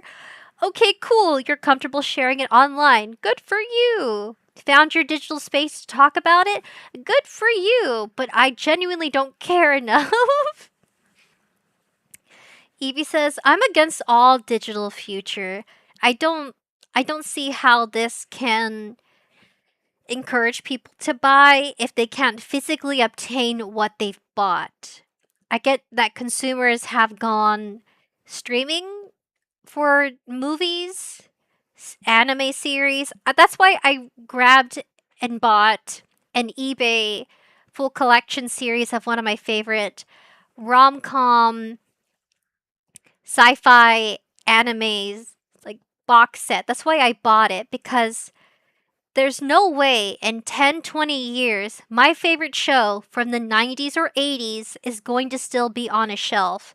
There's no way. So the only place I can find anything I liked in physical form is eBay. I'm not going to find it at a good price on Amazon. It's like overpriced because they know people like me in my late 20s want a physical DVD set of their favorite series. They're like, you know what? There's not many left. We'll put 5 in stock because there probably isn't much for us to buy. So you bet your butt I bought it real quick. I did. I was like, I'm never gonna find this in 15 years. Is it kind of pricey? Sure. There's another series called Ghost Hunt that I really enjoy. I think it's from the 90s, early 2000s era. I can't remember what year it was. Ghost Hunt is a sci fi paranormal series of a high schooler being hired. Her name is Mayu. She gets hired to join this ghost hunter group. There's a monk, a priestess, I think a medium, and a guy with powers. And then a man from China who has fighting skills. And he's like, his name is Sayu? Is it Sayu? Her name is Mai. Her name is Mai, but his name is Ghost Hunt. It's funny that I can remember some of those characters, but nothing else relevant. Characters: Mai, Taniyama, and Kazuya. Kazuya's like the main guy, but Mai's like 16 years old. Naru, that's the nickname, but his name is Kazuya. He's 17 years old. He has psychic research he has psychic abilities. She calls him Naru because he's a narcissist. So Ghost Hunt's a really good sci-fi. It's a little sci-fi. I think it is. Like, kind of poltergeisty series. But yeah, I want to buy Ghost Hunt, but it's selling for like $100 on Amazon, give or take your region. I was like, dang it, I really want that series because I have a DVD player. So hold up, for anybody that doesn't know, I do have a DVD player set. Yeah. I even have a VSH where I can play VSH cassettes, like those huge bulky brick film with like movie film on it. I have those too. I have a huge bucket. I have one of like the Peanuts Halloween special. I have some Disney movies, Pocahontas, 101 Dalmatians. I have Aladdin. I have a bunch of like the Disney collection VSH tapes where I can play them. Like they're all still in good condition. They're not warped in any way because they've been inside the house. They were not like in a storage somewhere hot during Texas weather. Texas weather gets extremely hot. It can go to like 100 degrees, 104 degrees. On an extremely hot day, it could be 110. But so far today was 100. Still pretty hot. So if you ever store any of like your DVDs, VHS sets in a really hot attic, then you probably would have to worry about them being damaged. But so far for me, they're in good condition. I want to save them for my children because I don't think I want to pay for Disney Plus. I'll just buy old movies to play on DVD for a discounted price because nobody has it. That's how I'll introduce like my childhood movies to my kids. I'm not paying for Disney Plus, sorry. But Ruby, it has other movies too. It even has like The Simpsons. No. I don't think so. Because subscriptions add up. And I think if I have kids, I want to put that money to them having clothes, to there being food on the table. My priorities are a lot different than wanting to subscribe for Disney movies when I honestly own a pretty good, decent collection. So, fun fact. Okay, proceed about PlayStation. I thought this was kind of cool to tune into. He posted 9 days ago. Let's hear it. I was trying so hard. I can't think of anything really. With digital only, you can't resell your games, you can't trade them or lend them to a friend. The only place you'll be able to buy games is through their storefront, which means that there is zero price competition because Sony can set the prices, which means stuff like buying a game on sale because a store has way too much stock is just not gonna be a thing anymore. Yeah, oh, that sucks. No more discounted items, guys. Just full price. Mortal Kombat? Are you kidding me? Guys, we're still going to be trading DVDs of PlayStation games or movies. We're still going to be doing that on eBay. As long as eBay exists, we're good. We're good, guys. Thank you, eBay. I found a lot of legit sellers. I even bought computer parts on eBay. I'm not kidding, I have, and I still will. I don't care. Is eBay like the ghetto? Like between Amazon and eBay, is eBay kind of no, it's not ghetto. Just like it's just there are people selling like people like you and I reselling things they don't use anymore. I love you, eBay. I really do. If anything, guys, eBay. Let's go to eBay. And Sony has already shown us that they can revoke any of your game licenses for any reason. Like, forget about the movie stuff for a second. They've done this with people's game accounts before. Just like taking like $3,000 worth of games away from you with zero recourse. This dude had to literally sue just to be able to get his account back. Like, I'm really trying here, but this feels like it's only a net benefit for Sony. That's it. That is weird. They can discontinue your account. I hate that PayPal does that. I stopped using Patreon and Coffee because PayPal, I've had to make 5 accounts for PayPal. And out of the 5, only one of them works. Because they kept closing my account. Oh, sorry, for these reasons, you violate our policy and we have to close your account, but hold on, Ruby. We still have your account on file, but it's just not usable. So I have 5 accounts that I've tried to delete. Well, actually, hold on. I have 4 accounts because I have one of the 5 that works. So every time you guys tip me, it goes to an account that thankfully works. So if you guys donate money to me through YouTube, for example, it goes to that PayPal account. And it's the only one out of the 5 that works. I even called PayPal's customer service. The woman sounded so annoyed because I'm sure she gets that question all the time. And she knows that PayPal will not delete your account. It's just there. So that way PayPal can say, oh, we have this many active users. We have these many people using our services. I honestly think even the accounts that are not inoperable, I think that's just for statistics on their part. So like probably more than half of those accounts are busted and not active.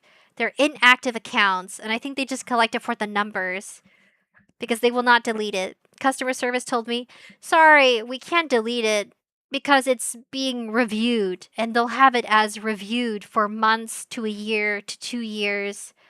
It's ridiculous. But that's how I feel about it. That's wild, says Scribbler. I have 5 accounts with PayPal and only one of them works. It's the only account I've used for YouTube. And I use that for commissions when I pay them. I like to have an account.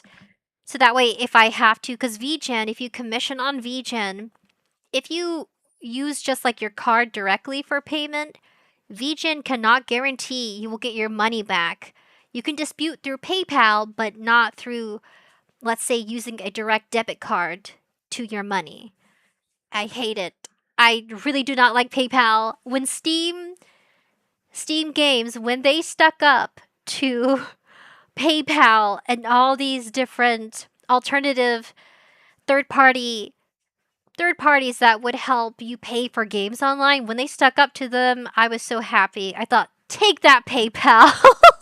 Take that PayPal. Finally, we're getting justice because I don't think the services they offer work for everyone. And it certainly did not work for me. I hate that it happened. I have accounts that I can't use. Like, great. I'm not making another one. It's pointless. I verify my information. You give them your socials because I live in the United States, so we have to verify through socials. I give them all my personal information. Sorry, this account is in violation of our policies. It's now inactive and under review. You'll never get to use this account. You can't even cancel or unregister this account. We're keeping your information and selling it to third parties. Probably selling it to third parties. Oh gosh. YouTube, I love you, Steam. I love they're like, oh, we don't need your services then. Goodbye, PayPal. Goodbye, MasterCard. Okay, bye, you know. And now they'll take your... I love that they do that. That I don't even have to do that anymore. It's great. I just use my Cash App card. And they're like, awesome. Ching-ching, we received your payment. Here's your game. Only thing we get out of this really is just, well, it's a little more convenient. Now, I want to be clear on this because I keep seeing the same statistic everywhere. Yes, 85% of PlayStation game sales were digital last year, correct. But, and this is important, listen to me. Adoption does not equate preference. Yes, people are buying more digital games, this is true. But how many people do you think chose the disc version over the digital version of the PS5? Guys, I would choose the disc version because if something breaks, I just blame the CD. If something breaks, then I'm gonna... and it's not physical, I'm going to lose it. I've had that with Nintendo Switch, the first Nintendo Switch. I see that the second Nintendo Switch is kind of like the same as Nintendo 1. It's just for another cash grab. I don't see how they're different. Yeah, that's my personal opinion on Nintendo 1 and Nintendo 2 Switch. I think it's just another way to make money. It's like, come on, guys. Think of something else. Please. How many Mario games are we gonna get? Steam's the GOAT, says Scribbler. I love Steam. It's such a great platform for games. I'm glad that they did fine on the lawsuit. Even the lawyers were hungry for money. That's all it was. There was a lawsuit against Steam for giving great discounts and offering decent games. Oh my god. Take a guess. 82%. People are not discussing that.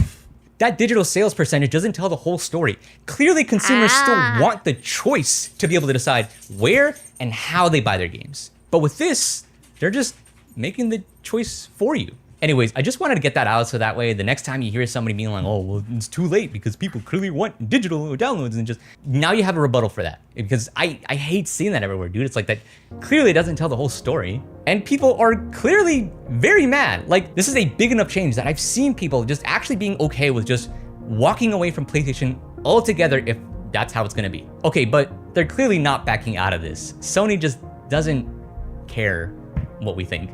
And their hope is that over time, they're just gonna wait for the backlash to kind of die down, people will get over it, and this will all just be some old news in a few months. Well, I wanna be clear, fuck that. I'm gonna use my platform to actually rally people around doing something about it. So, guys, I'm gonna be back, okay? I gotta take doggies to poop and pee. I'll be right back. I do have a BRB screen, but the music is copyrighted. But I'm gonna put you on a BRB screen. I'm gonna go take... I'm gonna put BRB... I'll be back, guys. BRB! I say 10 minutes? We're gonna take a 10-minute break. And here's my BRB screen.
returned. Thank you so much for waiting. I'm not used to taking BRBs very much, but I think it's a good healthy habit to stretch your legs. It felt really nice just to go out in nature. I'm like really close to like a small park area, a small little garden area, which is kind of therapeutic. But I wish I could be. My ADHD takes over for sure when I do reactions to videos. You get 100% me. But I think since we just played a game today, it's good to jump into the topic of games. What's going viral right now? It looks like a lot of people love to hear opinions discussing this too. Taking care of your health just got easier thanks to the sponsor, ZocDoc. I think this is actually from the guy himself. His name is Dammit Jeff, so I guess his name is Jeff. He has nice hair, by the way. Do I have anybody in chat who has long hair? He rocks it. He really does. You don't see... Well, I think, yeah. Morg Official. He also has long hair. I think long hair can be very trendy. I mean, Jesus had long hair. You can use that one against your parents. Like, I'm gonna grow out my hair just like Jesus, Mom. He had long hair and he was cool. That's so silly. Let's see. The thing that bothers me the most is that Sony thinks that they are too big to fail. Physical is the only reason the PlayStation exists. Honestly, without physical, they're just another PC with a closed platform and ecosystem. It's not worth it. They're not doing anything special at this point. I think they're shooting themselves in the foot, that's for sure. Friendly reminder that BlackRock are Sony's top shareholders.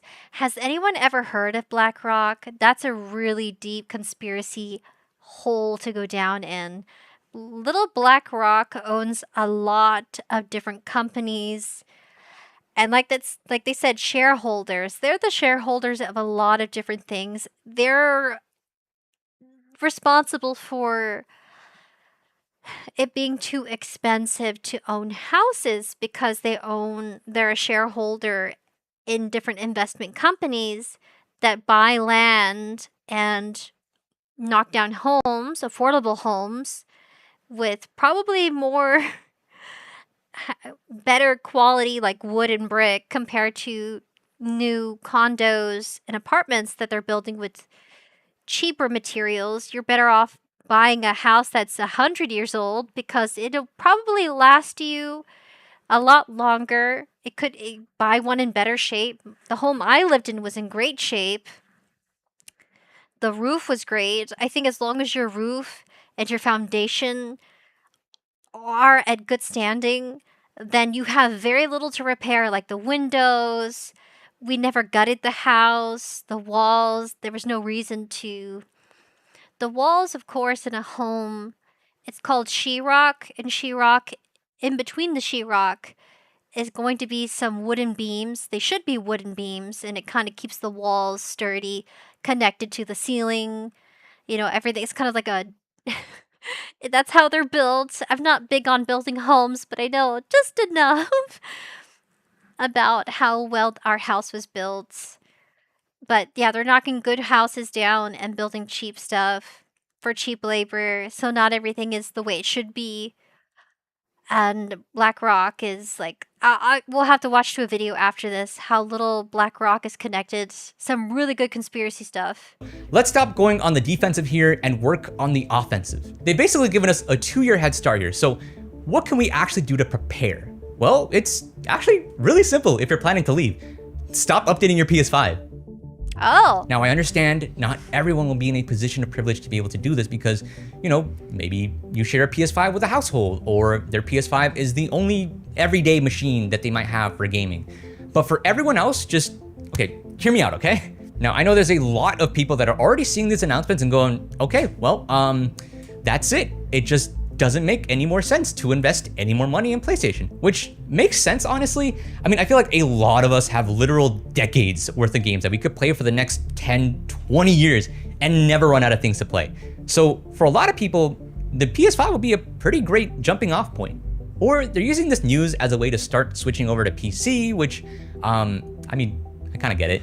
The PS6 is almost certainly going to be a digital-only console and $1,000 minimum, which at that point, if you have to buy digital, you might as well do it from an ecosystem that gives you at least better choices and consumer protections. Red Dead Redemption's not bad. I've never played it. Star Fox is kind of cool. Star Fox 64 recompiled. Got Infamous 2, Resistance 2, Ratchet, Ratchet Link Future, A Crack in Time.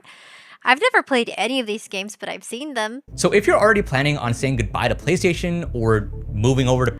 Oh god, how low is my mic quality? By the way, how low is it? I'm so sorry. It does this every time. He's making the frowny face. That's how I'm feeling. How often does it do that? I hate when it does that. Ugh, I hate that so much. I'm so sorry. No wonder you guys went silent, because you can't hear me. Surge, can I just do any full screen application? Can I get it to capture? Let's see if it can capture. No, it's not going to. How do I get around that? How do I get around that? How do I get around capturing the Dell? Lol says even you can't hear me, so you're not saying anything. How do I do that? I'm gonna lose my marbles. I'm gonna lose my marbles, guys. What am I supposed to do? Yes. Add one existing. Did I add it? Hello, doggy. Yes, you can kiss me. What am I supposed to do? I don't know, guys. I don't know what to do. I disappeared. No. Yes, delete. I want to add an audio capture. Desktop audio. Browser? Yes. Add a new browser. No. Window capture. Add a window capture. Okay, gotta do this real quick. Yes. Capture audio. Yes. Yes, please. Okay, I think I found it, guys. I think I found a way to capture both without using desktop. I think so. I hope so. Okay, got this guy here. Gonna delete this one. Gonna delete this other one because it's useless. This is called window capture source. And... okay. Wonderful. Let's see if it actually works without messing with my mic. Window capture. Completely different platform Oh entirely. my god. Genuinely, the best thing you can do right now. We just discovered a miracle. It'll only capture my window. If anybody out there is struggling as much as I am with capturing your mic and capturing a browser source, click +sign under sources in OBS, select window capture, and you're going to have to toggle in between your tabs and which ones to select.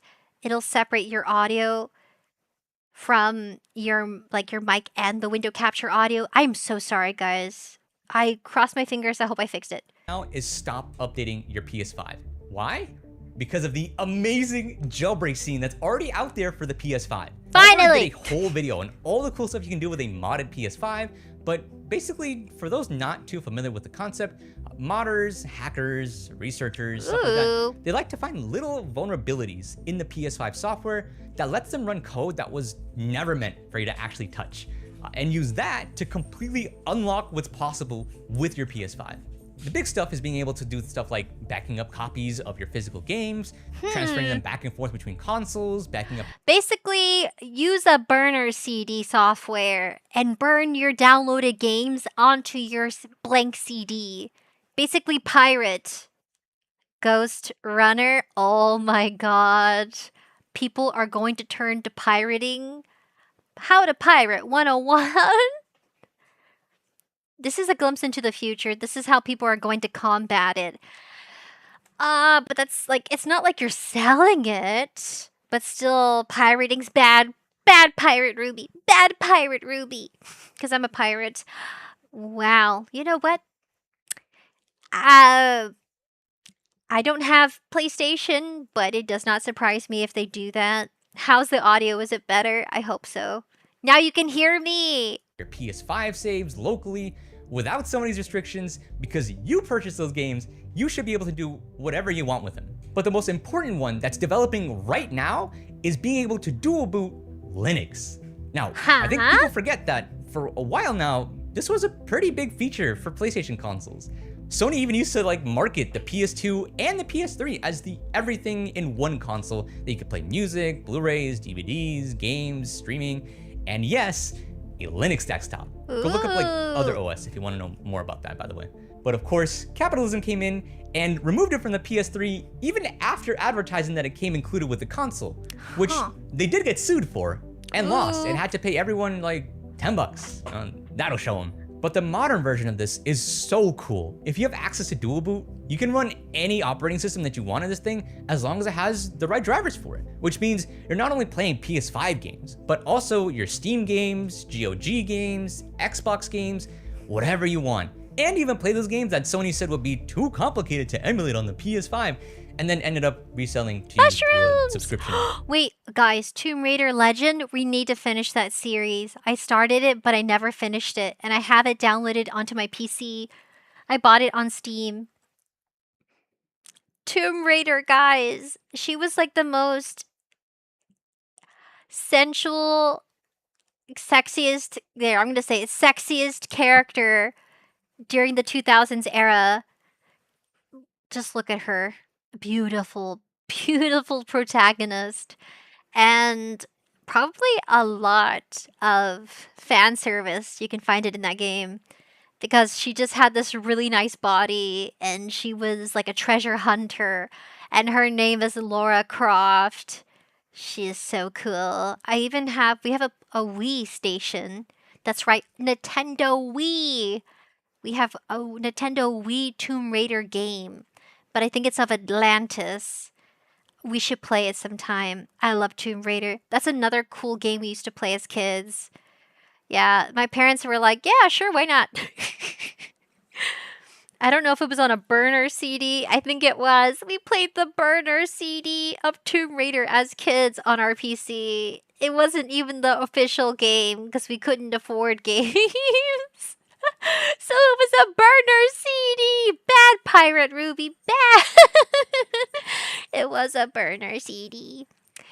Ooh, the Tomb Raider Master. You're the Tomb Raider Master? I like the gameplay for no other reason, says Scribbler. Yeah, join the club, buddy. We like it for no other reason. She's attractive. She's smart. She's kind of funny. She's like the ideal woman. She's got the body. Evie says, I played burner CD games back then. Same. My abuelo, he would go down to like a scrap metal guy and he'd be like, hey, well, I'm scrapping some metal for some cash. Do you got any burner CDs? And that's how we got Tomb Raider. I think he requested it. He's like, hey, can you look for this game? Do you know anybody who has this one? And that's how we got it. We call them Grandpa Raul. That's his name. My grandpa, after my grandmother died, it's really sad. But after my grandmother passed away, our family has been so shattered. Because with the loss of my grandmother, I miss meeting up for Christmas. I think she really kept us together at my mom's side of the family. I miss that. But he would give us burner CDs. When I have my own house, I mean, I have like an apartment, and I think there's like rules with inviting people over and celebrating. There's just so many restrictions with an apartment. But maybe, you know what? It doesn't even have to be at the apartment. I want to do that again. I want Christmases together. I want to gift people gifts and give it to them and not hold on to it for a few years and then finally give it to them. Sometimes I do that. If I don't see family or relatives or friends, I will hold on to that gift until the next time I see you. So it'll be collecting dust in my closet somewhere. Yeah, if we're friends and I have a gift for you, it's like, oh, Ruby, sorry, I can't make it. But next time my life got busy, Ruby, I'll be like, you know what? I'm going to save it. I'm going to store it somewhere. And I have to make note to self. Don't forget, Ruby, you have the gift here in the closet under a pile of covers or something. I'm like protecting it. So I'm going to like hide it somewhere for future me to find. So I do that. I'm not even kidding. It could be like a cologne or some candy, and it's like gift wrapped in Christmas stuff, you know, Christmas gift wrapping paper, and I have it stored somewhere with your name on it. And I'm like, I wanted to give it to you sooner, but I didn't know how to, or if you were open to visitors. And somewhere, guys, that's the kind of friend I am. It's like a little bit of a hoarder. It's like, oh man, I didn't get to see these people. All right, storing the gifts. 5 years later. Yeah, I was also able to get stuff like PS2 and PS3 emulation on here. So it is possible, Sony just won't let you. And as of when I'm writing this, yes, you can even run SteamOS on there, which is a good, proper console level experience for PC gaming on your PS5 with all of the PC games that you would want. And the best part is, none of this is permanent. You can still switch back and forth between PC mode and PS5 mode, so you're not locked out on either side. Like, none of this is theoretical. I've proven this already. Your PS5 that you paid for can do all of this stuff right now. It's just that. Wait. Sony. I'm sorry. I want to play this game. I want to play this one. Little Big Planet. I want to play it. This is kind of the voice I think they'd have. Hi there. Want to play Little Big Planet? Come join me on this big adventure. I imagine them having really high, soft, squeaky voices. I say soft not because like it's ear piercing kind of squeaky, but it's like, hi there. I'm your new companion. Come join me on this big adventure. Like a cutesy voice. I think he's like a yarn doll come to life. And yeah, I've never played it, but I've always seen it growing up, and I've wanted to play it. I want to play you. It's just that Sony doesn't want you doing this, which is why every single time someone finds a way to do this, they very quickly patch it in an update so that way no one else can use it. And once you update your PS5, there is no way to downgrade the firmware. They spent a lot of money to make sure that that's just not possible. Which is why having an older firmware matters so much. The lower your firmware is, the more exploits are available to you to be able to do a lot more with your PS5, including buying and playing games on other storefronts like Steam and GOG. And Sony knows this. Like, I don't know if a lot of people knew about this, but Sony has a bounty program that encourages hackers to tell them about these types of exploits. No! The way that it works is like a super smart hacker guy can go to this website, submit an exploit that they found and tell them, hey, like I found this exploit in your software. Oh my gosh. Rats! There's rats in your community. There's a rat. No! I'd like he redacted their names out of respect. No! Sony's like, but yes, Ruby. It's money, Ruby. It's about the money. No! No, my games! But the money, Ruby! This exploit in your software. Sony looks it over, and if it's legit, they give them a little cash bonus, immediately push an update to patch it, and then only disclose it to the public months after it's been released. The last guy who managed to find a jailbreak exploit got paid out 20 bands. Oh my god. Isn't Sony owned by Adam Sandler? Doesn't Adam Sandler own a portion of Sony? Guys, Adam Sandler is Jewish. You never mess with the Jews, guys, especially when it's about money. I'm not kidding. When it's business, it's business. Oh my god, 20 grand is a lot. College loans. My debt could be paid. I should become. You know what? I understand. I respect it. I respect it, guys. I respect the hustle. And technically, the hackers are doing the right thing. Consumers are being sneaky and not wanting to and wanting to bypass permissions so that way they could get the game they want. So technically they're doing the right thing. Technically this person BD dash Chig exploit Chain, sorry I said Chan, is doing the right thing by reporting it. They're the vigilante. No. But money, Ruby. Find a jailbreak exploit, got paid out 20 bands. And the crappy thing is, I don't even blame him. Yeah. If you were a dev that was smart enough to figure this stuff out, what would you prefer? Yeah. Release it to the public for free, get a few interested people to play around with it for a little bit, let it get patched in 2 days anyways, making this whole thing kind of pointless, and then possibly get like sued in court or something? Or send it to Sony and cash out like 15, 20 grand? Like, yeah, there's like no financial incentive to actually get exploits out into the public and in the hands of regular everyday people, even if they actively make the experience better for the consumers. And that's exactly where part 2 of my plan comes in. So what if there was?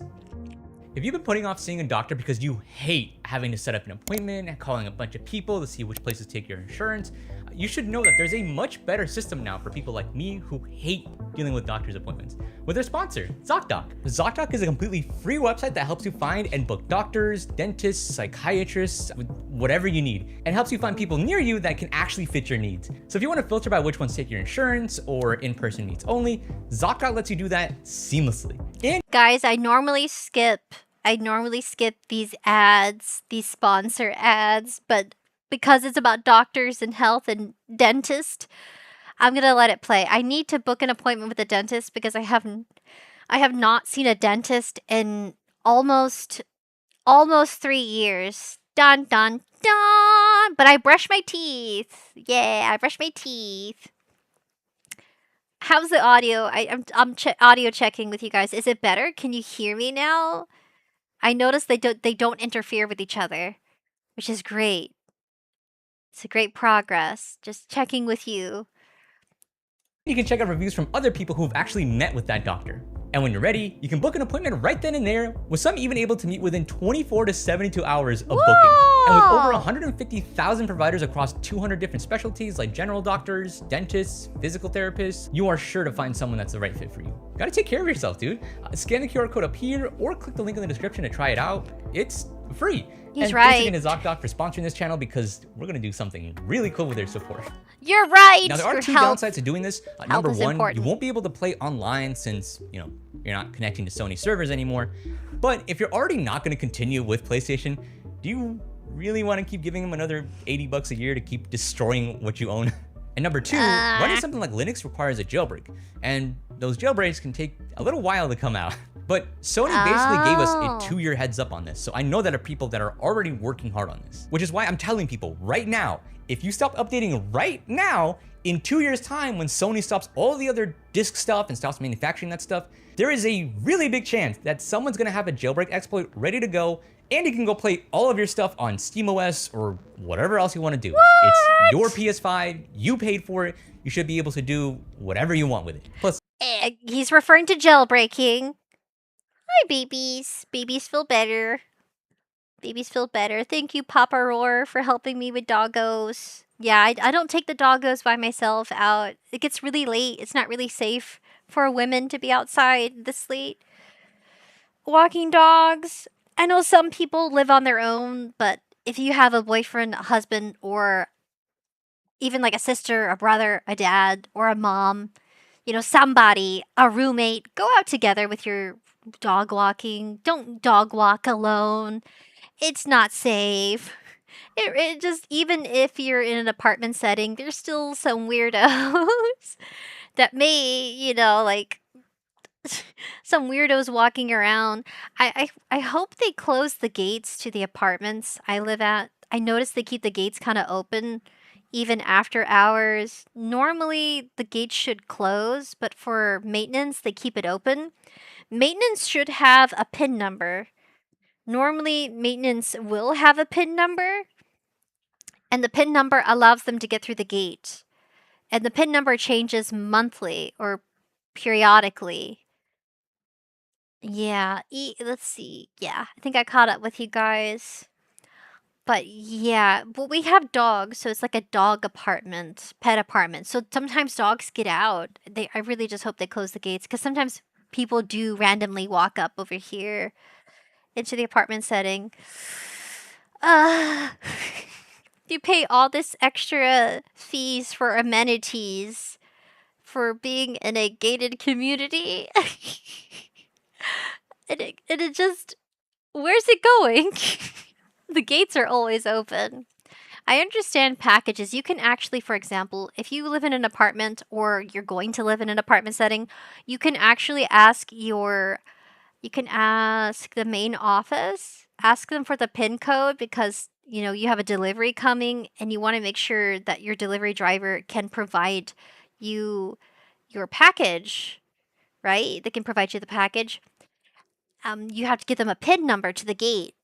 And sometimes if the leasing office is closed and it's after hours, let's say after 6 p.m., I think most leasing offices are closed, so there's nobody there to answer the gate and to let people in and out. The code really helps. So that's just me letting you know how the process works. I hope they do that. A few dogs get lost and then they have to report it. But thankfully our dogs, we're like on the second floor. So we don't have to worry about the dogs getting out because we don't have the balcony accessible throughout the day. That's just not very safe, especially if no one's here monitoring them, making sure they don't get stuck between the bars. Sometimes dogs like to stick their heads through the balcony bars. Not something you think about until you get a dog. Or you have a cat and your cat likes to prowl. Like, I need to go find Kimchi's collar because it just came off. And Kimchi is a cat, so cats like to go outside. So you have to be careful and make sure they don't run out the door. So we have this really loud bell around his neck. This really loud bell. So we know that he's like sneaking up behind us on the staircase. Things to think about. I have something special at the end of this video that will hopefully speed up the process a little bit. Okay, so let's go over how to actually disable updating on your PS5. So you're gonna go into your settings up here. Then you're gonna go into System Software Update and Settings. And you're gonna see two things here: disable download update files automatically and install update files automatically. So next we're gonna back out all the way back to the main settings. Then you're gonna go down to Save Data and Game App Settings. Then you're gonna scroll down until you see Automatic Updates, and then disable these two here as well. This is like the updates that might automatically apply in case a specific disk might have it or something. Now, alternatively, if you want to be like super duper safe, you can actually block all connections from Sony servers to your PS5. So that way there's no possible chance it can communicate at all with Sony servers. But that involves you going to your network settings. So go over to your Wi-Fi, network, settings, set up internet connection. From here, you just want to set up your Wi-Fi network the same as always. But when you press X, click on Advanced Settings. From there, you're gonna go to your DNS settings and then change your primary DNS to this that you see on screen right now. Like that's the one you're gonna want. This basically redirects all of Sony's websites or pages or any sort of domains and blocks them and redirects them to some other random website. It's usually a modding website, but it just will make sure that your PS5 can't connect to Sony servers at all. Then you just hit OK, make sure that it can still connect to the internet, of course.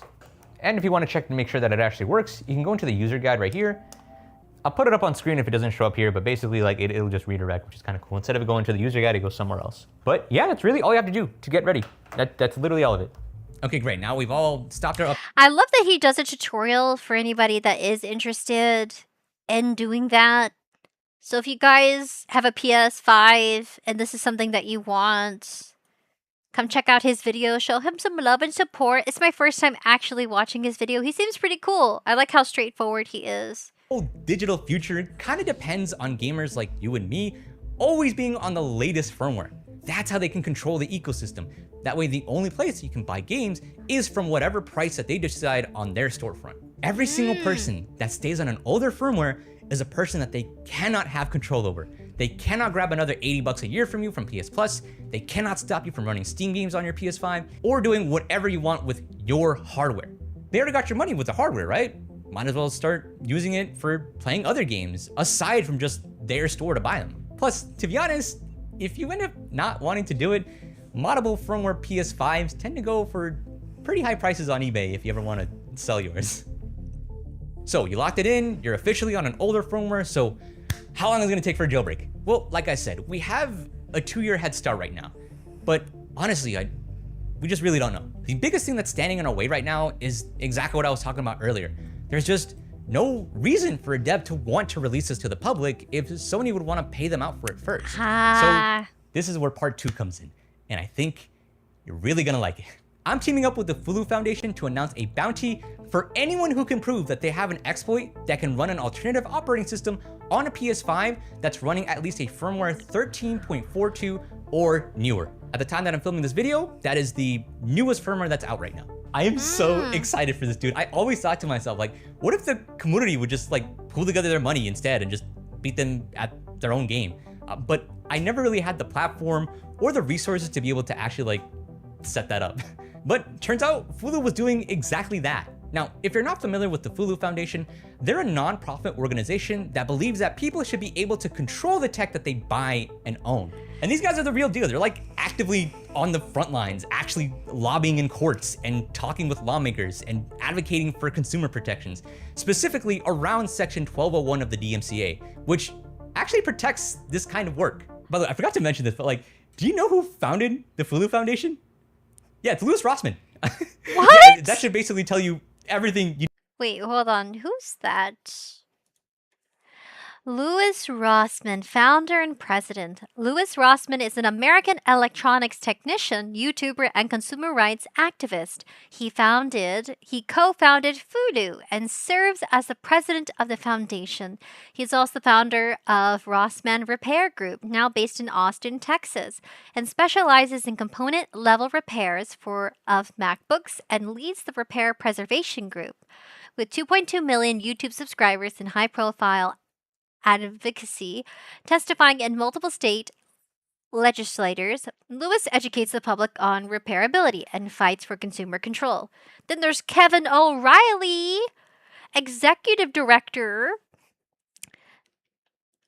Let's give him some love. I know he's cut off right there in the video. Kevin O'Reilly is an executive director of Fulu, as a leading voice in the right to repair movement. And that's all we get. Don't worry, Kevin O'Reilly. We see you, bro. We see you. He's executive director. That's important too, guys. Yeah, that should basically tell you everything you need to know about this organization. Bounties like these are giving developers a way to demonstrate their work and actually get compensated for it, yes, but it also gives them like concrete, hard evidence that Fulu can show it to lawmakers and courts to show that, look, see, like, not only is this stuff like possible right now, literally thousands of people are willing to pay just to be able to keep using something that they bought. But current laws are written in order to prevent that, so we should change it. And as someone who knows a thing or two about restoring functionality to bricked and older devices, I think you can kind of see where our values overlap. Okay, so details. Seriously, check the full link in the description, but quick stuff. To claim the bounty, you need to be able to boot an alternative OS on firmware 13.42 or newer. The PS5 needs to be able to boot back into its original OS and play PS5 games. And this exploit needs to be something that a regular person could actually do. Nothing more complicated than basic soldering at most. Now, this bounty is US only for now, as we're trying to specifically target Section 1201 of the DMCA. Now, in terms of the cash bounty, Fulu is putting up 10K of their own money into this bounty to start, and matching every public donation up to 10K on top of that. So if you want to help out and want to contribute to this pool to get this PS5 exploit going, it's all in the description, and if the bounty doesn't get claimed by the end date, don't worry, everyone gets refunded. Like, don't worry about it. And as for me, you know that sponsor that you sat through earlier in this video? I'm putting a very big chunk of that money right into the pool as well to put my money where my mouth is, because I... Okay, so he donated 2,000 to ZocDoc. I don't blame you. Your health is important, guys. Do you use ZocDoc? Are you interested in using ZocDoc now? I might try it. to find someone who doesn't. I don't have insurance. I don't have insurance for medical, let alone dental, or even optometrical for my eyes. I don't have that. I don't have insurance through my job. I'm a contractor, so I don't get that. Some places, some agencies, it's available, and for me, I have to outsource it, but I'd rather pay out of pocket because out of pocket's cheaper. They end up billing your insurance a lot more when you have it versus when you don't. Depends on the place you go to, though. My money where my mouth is, because I want to see this actually happen. Yeah, I'm not sure if you guys have noticed, but like I've been doing this for a while now, where like I take money Aww. from big company to fund showing people how to hack and mod other big company. Link in the description if you want to contribute or just spread the word. Anything. He's like Robin Hood. He's in a gang of Robin Hoods, guys. It's not just one Robin Hood, it's a bunch of Robin Hoods, taken from the big monies to the little monies. He's so comfortable airing this too. I would be like, is this incriminating? Hopefully not. Hopefully Sony will be like, you are pardoned. We pardon you. You're hustling for the little gang. We'll pardon you, maybe. I don't know how the legalities work at all, but I would not mess with Sony. Let me read the description of Sony. Sony, owned by Adam Sandler. Did you go? Okay, guys, this is gonna sound funny, but no, he does not. Sony is not owned by Adam Sandler. It is a massive national technology and media conglomerate owned by public shareholders and institutional investors. Good. I'm glad I'm reading this. Okay, guys, disclaimer. I'm correcting myself. Adam Sandler does not own Sony. Adam Sandler is an actor and comedian who founded his production company, Happy Madison Productions, so more entertainment sphere, which had a long-term partnership and offices located on the Sony Picture Studios. Oh, lot. But he has never owned the parent company. Phew. Okay, I was gonna say there was a viral story that went about Adam Sandler's daughter going to a bougie purse store, and they did not know who she was. They didn't know she was the daughter of this very well-known and well-paid Adam Sandler. They didn't know that, her daddy has big money. So the store turns her away. It's one of his daughters. Adam Sandler comes back with one of his daughters and buys the whole store out of their purses. And it went viral, because she was genuinely insulted. She was going to buy a purse and they turned her away because they misjudged her. She comes back and does a huge flex where her dad pays for all the purses. So it's like, never mess with these big public figures. I think that's an interesting one, though. I would never mess with Adam Sandler. Sony falling off slowly, says Virgil, and now in a worse situation than PS3 release. Slowly falling off. He is Robin Hood. He's in a gang of Robin Hoods. There's a bunch of them. Robin Hoods and Robinettes. There's got to be female hackers too. Robinettes and Robin Hoods. Taking from the big monies to given to the little monies. People who have a little money. Let's see. They've maintained a good relationship with Sony.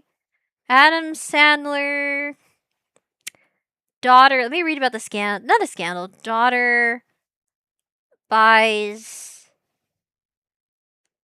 stores purses. I'm glad I corrected myself. It says, oh yes, viral internet story claiming Adam Sandler bought over 300,000 purses after Chanel employee mistreated his 19-year-old daughter, Sadie, is completely false. Okay, good. That was just a random, it's been debunked. Sandler debunked the rumor in February 2026, so it was a recent rumor, calling it 100% made up and nonsense. We killed two birds with one stone. Adam Sandler does not own Sony, but he has worked with Sony, so ding ding ding, corrected. Thank God, in the same live stream. Yap, guys. But feel free to correct me. Be like, Ruby, fact check, Ruby. This is here's the right information, Ruby. I will correct myself in the same stream. Feel free, guys. Don't be nervous. Be like, Ruby, to my calculations, Ruby, that is incorrect. Okay, good. So he does not own Sony or any part of Sony, but has partnership offices with Sony in a same building as Sony. 2, his daughter, that was a rumor and it never happened with Sadie. Ever. I know. Who would, like, that went so viral. I'm glad it's been. Thank you, Google. Thank you so much. The denial. Sandler addresses the story at Santa Barbara International Film Festival, labeling it as one of the weirdest, dumbest, 100% made up things. Oh my god, I'm so happy. Whew. Oh my god. Well, It really helps. This is an actual real way we can start pushing back against companies like PlayStation in a way that actually hurts them and not just complaining about it on the internet, you know? Whatever decisions get made in the next couple of years by Sony or lawmakers or developers, and as us, as consumers, are gonna determine what gaming looks like for the next decade. It shouldn't matter whether our games are owned physically or digitally when we purchase them. We should advocate for better consumer protections when it comes to what we can actually do with our own hardware and our own purchase software. I've always told myself that if I ever had a platform with people that were like actively listening to what I had to say, Aww. I'd want to use it for something that was way bigger than me. So this is my contribution. This is my way of trying to do that. No matter what happens in 5 years' time, I want to be able to look back at this moment and say that I didn't just stand around and let it happen. At the very least, I tried. I did something to tell people about this, and hopefully you feel the same way. Stop updating your PS5 if you're in the position to do so, and check out the bounty in the description. Companies like Sony are counting on people like you and me to just forget about this whole thing in a few months and move on to the next piece of content. Aww. Don't let that happen. Now, if you want to see what's actually possible, Guys, I don't have a PS5. This is coming to an end for his video. I liked it. It was uplifting. He had factual evidence. He had a great explanation. He won me over. I don't know about you, but he won me over. How do you feel knowing that PlayStation, I did not know they were owned by Sony. I've learned a lot of things today. I've learned a lot. The only experience and memory I have of a PlayStation is playing during the summer Clock Tower 3, specifically that one because that was the only CD my grandfather was able to actually get for the PlayStation. I think he got it from the same guy with the scrap metal. And then it was like the fun highlight of the summer where we kept trying to beat the game. We never did. And then I borrowed that game, Clock Tower 3, and I beat it, I think, December of 2020. Yeah, it was 2020, right around the time I was graduating from university. I beat the game, and I borrowed it from my cousin. I had her PlayStation 3, and I was playing it, and I finally gave it back to her. But yeah, I had it, and I played it. I loved it. I think I took about 3 to 4 days for me to finish playing Clock Tower 3.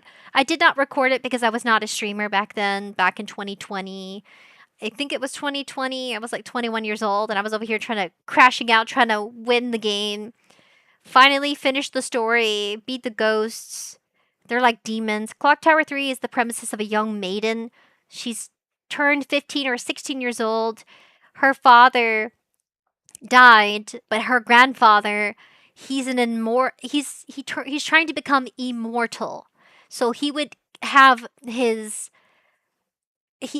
think he tried to overcome his illness, so he summoned some deity, and the deity turns out to be some crazy madman spirit who took over his body and sacrifices young women of the age of 15 or 16, steals their power, and that's the whole premises of Clock Tower 3. He'll sacrifice her, and he's trying to. The whole game is about her, Alyssa. She's the protagonist. She lives in the UK, United Kingdom. She goes home because her mother called her trying to warn her to stay away from the estate. They own an estate because they come from money, old man's money. And Alyssa goes home looking for her mother. Turns out her mother has died, but she finds that out later, spoiler alert. She finds her grandfather possessed by some demonic entity. I think they call it an entity, not a deity. And Alyssa has to fight these demons who also want to live forever. And they need to sacrifice her in order to extend their lifespan for a few hundred years. Virgil says PlayStation getting greedy more and more, even with the physical discs, because this does cost them. Sucks to be a fan to them. Oh, sucks for all fans. I am a fan, but I just haven't played it. I'm like 100% PC. Miskiff. When I see his face, I remember his name. Miskiff. Round of applause for Damn It, Jeff. Go subscribe. I left a like. Go subscribe if this is your thing. Go subscribe. I'll subscribe. Subscribe because I enjoyed it. Hey, damn it, Jeff. I like this. This is nice because that's his focus. Yeah, PC. I have one too. I actually bought my first PC toolkit. I think back 2025. I bought my first PC toolkit. You need those, guys. So he talks about playing games, taking part in repairing tech. Ooh, repair tech. You gotta follow those tutorials. Those can save you guys. They really can. When you are repairing your PC, shut down your PC and turn off the switch to the battery, unplug from the wall, so that way when you have to reset anything, there's like this little, what do they call it? It's a battery disc. Is it a disc? Hold on. Battery PC type. I'm going to find the right name. It's called lithium. I feel dizzy. It's called lithium. It's called small coin CR2032 coin cell. CMO's battery for the motherboard. When you reset that, sometimes you have to. I feel dizzy and faintish. I have to catch my breath.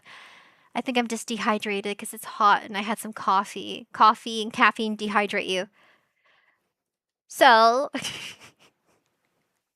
think I have to grab something real quick. Hold on a second. Grab some water. Hold on.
I'm back and I have some water. I had to. I had to get water. Ah, what streamers do. We sacrifice our mental health and our bodies. Ooh, she's back. Speculate return. Aw, Sameko-sama. That's so cute. She was a ex-Hololive member. She has she has a lot of health issues. At least from her updates. Anybody a fan of Sameko-sama? She used to be Garagura. Very famous. Even now, still great. She's really cool. Let's see. Well, we reacted to that one. Uh-oh, a man tried... Stop on topic, Ruby. Stay on one topic. He tried to touch me with footage. A man tried to touch me on the train in Japan. No, Aki. No. I've watched her since high school.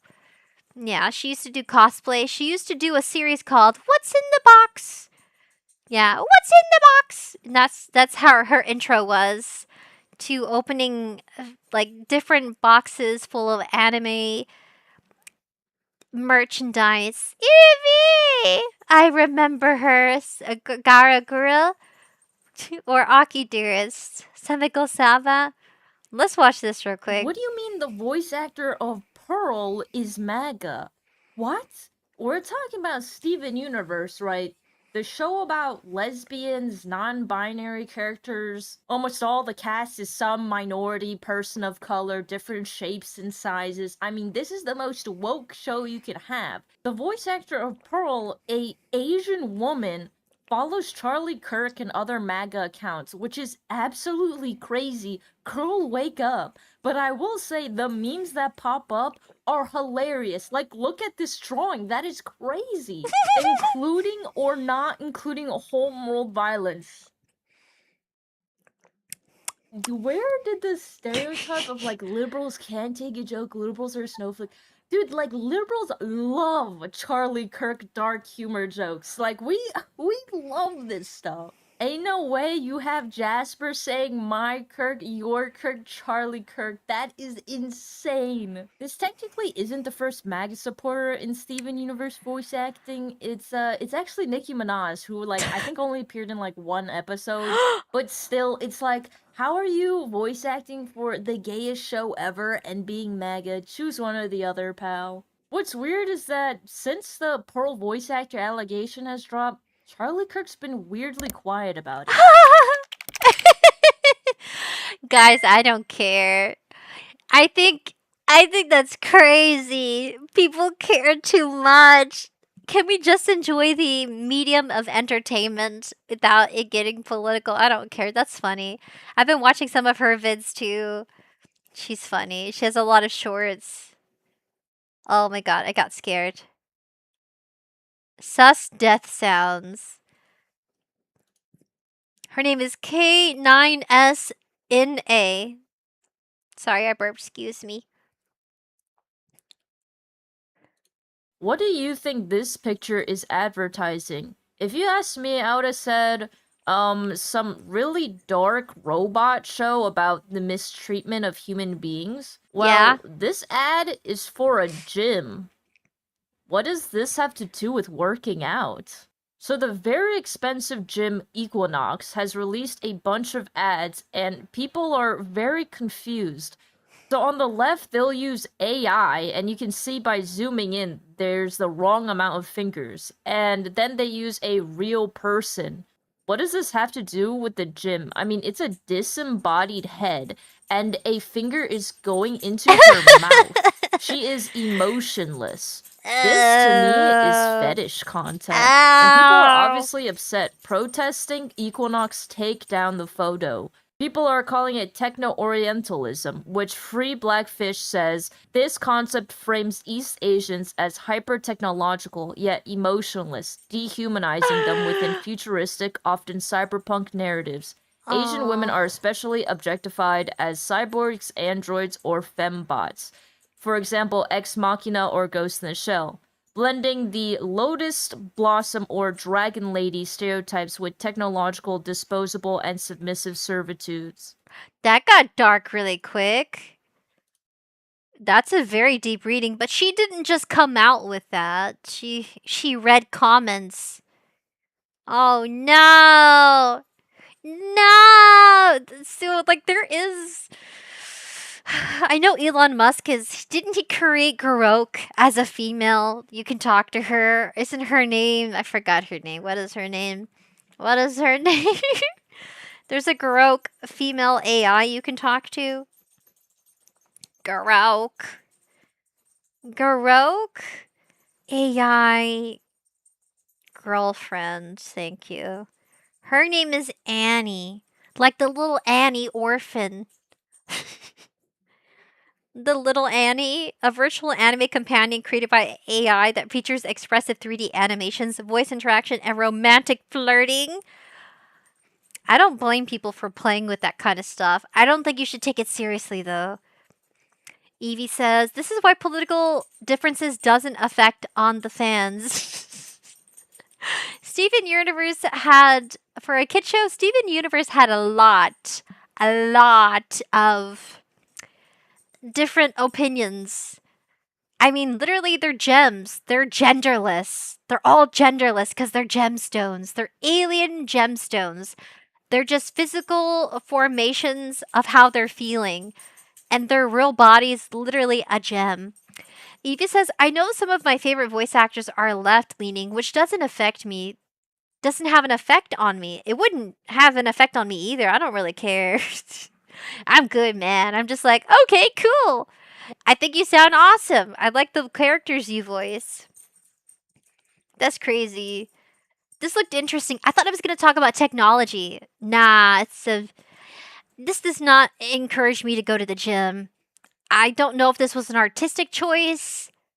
It's a disembodied head. I don't know, man. I don't know how to feel about that. It don't feel right. It doesn't matter what nationality it could have been. It's weird. Yeah, she's kind of cool. Oh my god, yay! I found this one. I reacted to... No, I have not. I'm sorry, I'm talking about a different timeline, but we're about to. People are mad at the creator of Goodnight Pun Pun after they supported AI. Asano says AI restrictions are one reason he paused Majuna into the Deep. Quote, mangaka are not allowed to use AI, but using AI actually dries up the quality by a mile. Maybe it would be better to start drawing after they lift the ban. What? What drawing? AI is not drawing. It's typing a prompt. Now, the author of Goodnight Pun Pun does use a lot of tricks to save time. He doesn't actually draw the backgrounds. What? He uses an actual photo and just puts a filter on it. And by the way, I'm actually I did not know that. Hold on a second. I did not know that. I'm not very good at drawing backgrounds either. Is that... I would be honest. I'd be like, hey guys, this is a real photo. Click. This photo was taken, and I'll have a small description. Photo taken here. Oh god. completely okay with this method. Backgrounds take an insane amount of time, Yeah. and mangakas are on a strict schedule to meet their Yeah. deadlines. Mangakas are often hospitalized or grow depressed from the hard work schedule. So I do think that skipping corners is fine, especially since no one cares if you take a photo of a classroom or a town. That's not copyrighted. Another artist didn't make that. And the mangaka is still drawing. They're drawing the characters from scratch, just the backgrounds are cheated, I guess. However, people are mad because AI is just straight up theft from other artists. It is absolutely lazy and not okay. People are not happy, saying that the goat is washed, and this has 11,000 likes. But there are still people who disagree, such as Weird Ocean, who says, using AI tools to save time is as logical as going from scanned paper sketches to a drawing tablet. Anyone with a brain would understand that. Anyone besides the anti-AI R crowd. Absolutely not. Sure, drawing traditionally is harder than drawing digitally, and I've done both. Digital, you can copy and paste. There are so many tools that make it easier. Yes, but you are still making it. You are the artist. You're not stealing from anything else. AI is theft. Wow. How do you guys... any thoughts? Any comments? She has some really interesting takes. In my opinion, as someone who struggled with branding, with having AI in it, it's not... online, it's not the best branding to have, even if it is featuring your artwork. It's just not a good take. Yeah, nobody... It's like you are cutting yourself off from hardworking artists of different... who have different styles, art styles, that are trying to preserve their skills, because, you know, that is how they make money. It's like... it's a... yeah. Trust me, with VTubing like this model, Sadie, she would never want it to be in the hands of AI. You develop a trust. I never show you my jiggle physics on my legs. You develop a trust with your artist, and you do not want to destroy that period. See my hand movement? This is the hand movement you never see, but I rigged this. Sorry, I don't mean to show you my digital bathing suit. See the hand movement? Look at that. I made that, baby. That was not AI, that was human. That was human. Me, I did that. See this arm movement? See the tassel jiggle? That was human. That was human creativity. Hours, hours of just me at the computer, no social interaction, having to pee for 3 hours, and not getting up because I had to focus on rigging so I could see you again. I rigged my model for anybody coming in. That was me. See these ears, Floopy? Sadie drew the artwork. I'm one of her first VTuber models. Hee hee hee. I'll go down in history. I'll go down in history as one of the first VTuber models that she's drawn. Hee hee hee hee hee. I'm like rubbing my hands together. I'm so proud. I'm so proud, honestly.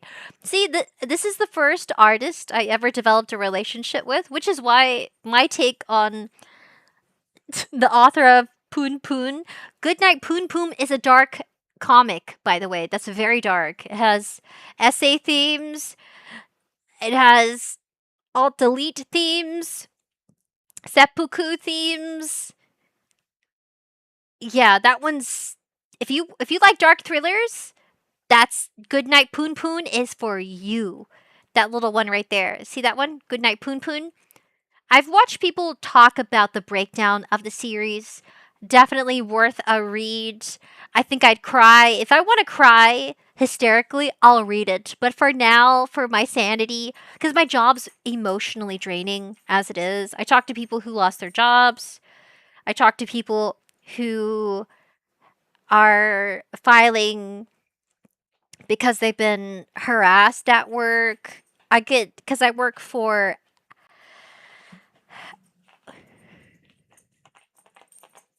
What is going on down there? Okay. I got distracted. But yeah, this right here, guys, this is the form that was created by two people. The artist Sadie and me the rigger. I want to rig more models. I want to offer model live 2D rig services. I do. But just know this is my first model. I've never done any other rigging for anybody else other than myself. I want to do more of that. I'll probably live stream it. If I do a live stream with drawing, and then I do a live stream of showing you on a chibi scale the fastest way to rig a model, you're going to see me make a lot of mistakes. See this? See this jiggle physics? All man-made, baby. All man-made. Noodle was also made by an artist. Noodle was rigged and created by an artist. I'm gonna have to. I'll refer to the artist too. Let me see real quick. I have the files. I do. I have to log in. Hold on a second. My head.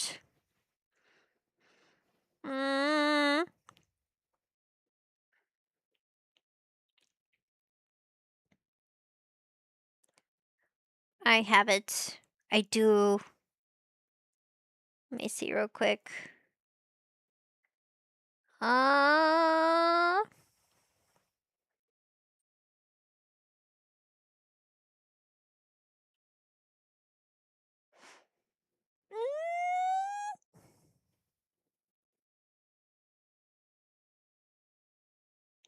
Oh my goodness, it's been so long. No.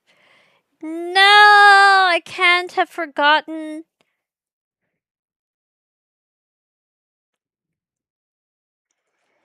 No! No! Hold on. Not all is lost. Not all is lost, guys. Not all of it is lost. I have something. Hold on. I'm gonna have to do the protective screen. I can't show you my files. My files. Not my files. I will show you. I'm gonna tell you who the creator is of Noodle. I have to. If I go to my Life 2D models and I go to Pink Dog, there is always a footprint from the creator. Always. Always, guys.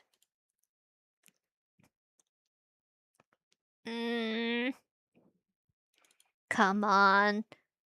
I can find you. Come on. I can find it. Notepad, yes, notepad. No! I'll have to go back to my VGen. Sometimes when they create models, they leave a footprint, like a thank you note. Like, hi! Thank you so much for hiring me. This is a breakdown of how to upload your model and use VTube Studio. I can't find it.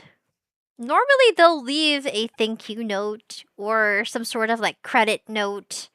I love when they do that because then I can go back and be like, oh yeah, yeah. I have to log into VGen. No. Anyway, yeah, so I don't know how you guys feel about it, but I don't want to be using AI. Evie says people who are anti-AI are just being vegans, but realize that not everyone has money to pay for artists. There's a big divide. I'm not going to tell you how to live your life, but I'm going to share how I live mine. I'm not going to shove it down your throat. I'm just going to, we're allowed to have different preferences, but I don't want to go around encouraging people to do that. There are affordable artists. There really are. You have customizable models. Let me show you that actually. Since we're on this topic. We're going to VGen and we're going to go look at commissions. We're going to look at customizable models together because you raise a very great point, Evie. Not everybody has the money for it. We're going to look and I hope to find you. I will find you. You have some customizable models right here. 2 twin tails, like the number 2, twin tails, like 2. She has a customizable model for $133.28 USD.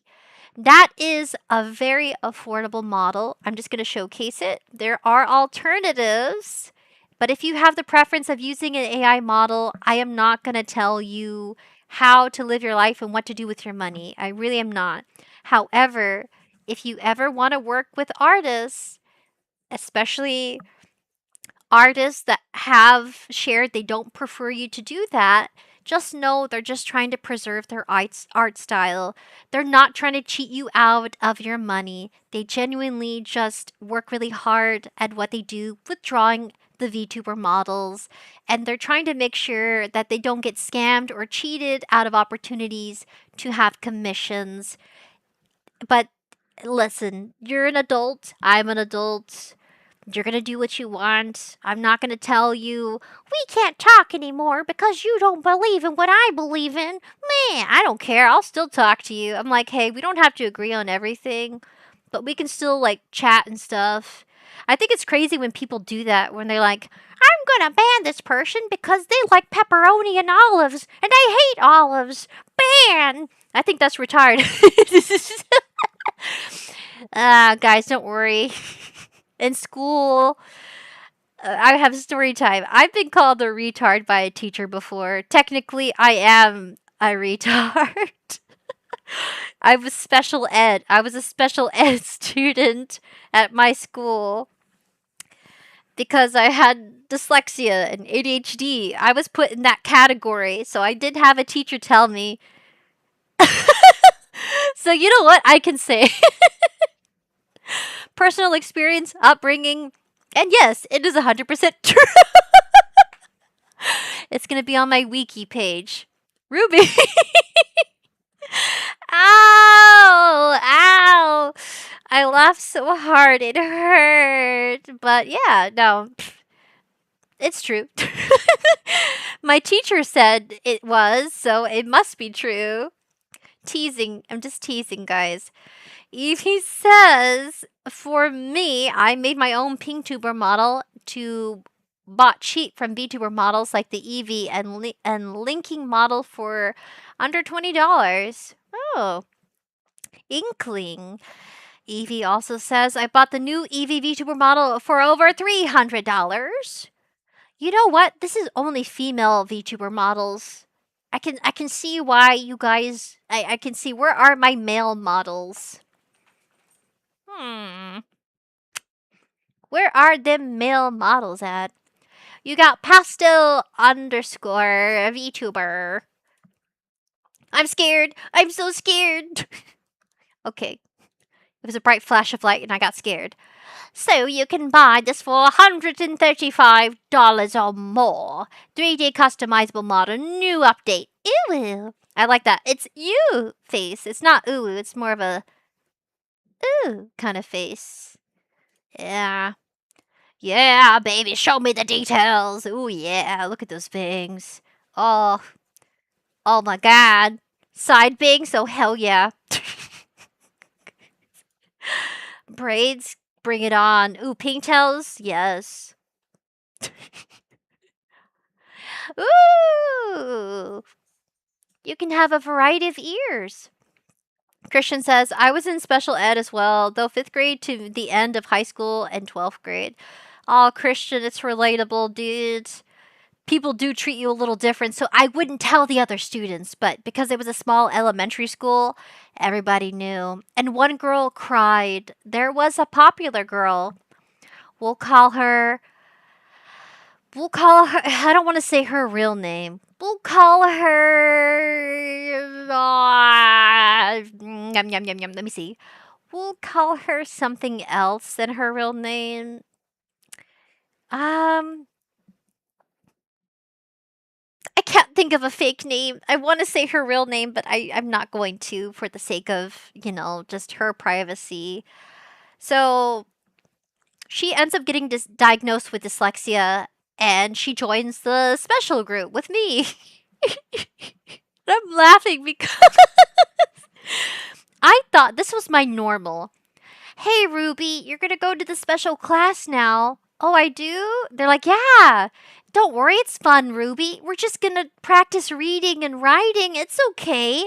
I was like, sure, sounds like a lot of fun.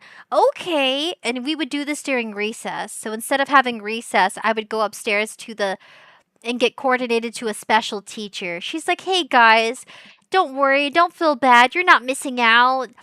It's just recess. The only time you can hang out with friends and not get in trouble for talking in class. But I digress. So I go and it's just normal. We're reading. Her name is what is it called? Oh my god, me and my little brain.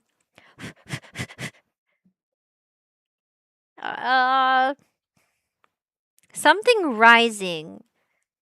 It's a Hispanic book. Esperanza Rising. I was gonna say something else. Esperanza Rising by Pam Munoz Ryan. It's a historical fiction novel about a young Mexican girl who moves to California. Another matching series in Hispanic Stars Rising, curated by Claudia Romo Eldelman, which shares real success stories from U.S. Hispanics. So it's a really good book, by the way. March 27, 2000 is when it came out. A wealthy young girl named Esperanza flees Mexico with her mother during the Great Depression. They go to California and work in a farm labor camp, where she learns hard work and finds inner strength. So we read that as a book to practice because we were dyslexic. We were the dyslexic group with ADHD, and some of the other kids had other things going on. But we were grouped together because it was a very small elementary school. So there were like under 10 kids in there. And then there was the teacher. So I forgot. How do I call her? We'll call her Bebo. And that was actually her nickname, Bebo. So Bebo gets diagnosed with dyslexia and she freaks out. And then she started crying. in the special ed class. And I'm laughing because I'm like, why are you crying? She's like, because I'm special. And she's just started bawling so hard because her parents were arguing about her being needing extra classes to catch up with reading and writing. Because if you have dyslexia, you more than likely have dyscalculia. And if you have dyscalculia, you're bad at both reading, writing, and mathematics. And that affects all the other subjects. That means you're not really good at understanding your history lessons because you can't read. You can't read fluently.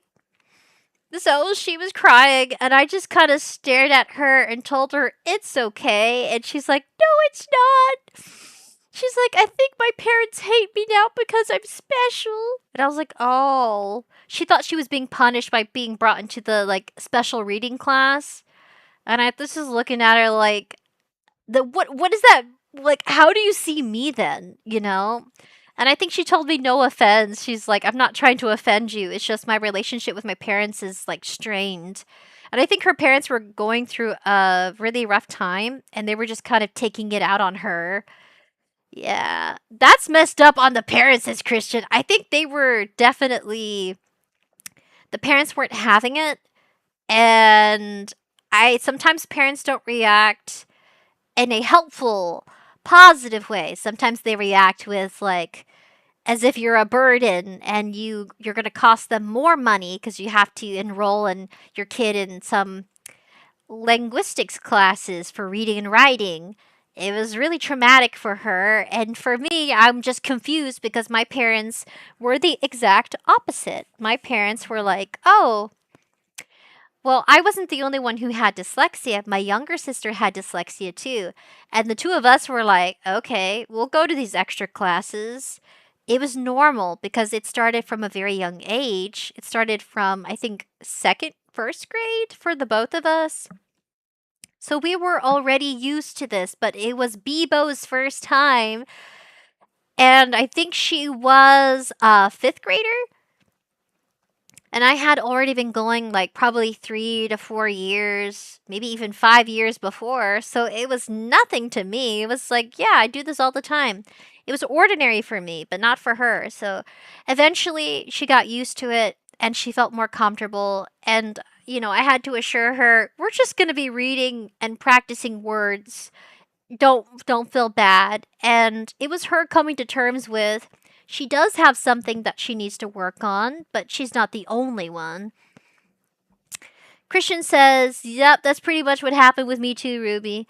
I can't stand that kind of behavior from parents. It's horrible. It's like your child, there's nothing wrong with your child. The education system just doesn't it doesn't teach the teachings in the education system, the methods of learning does not work for every student. It doesn't. Everybody thinks differently. There are different thinkers and different learners, and there's nothing wrong with that. So so I can say that word, guys. It's official. There's my backstory. There's some fine print truth. Poor Bebo. And I had to break it to her. Yeah, there's no cure.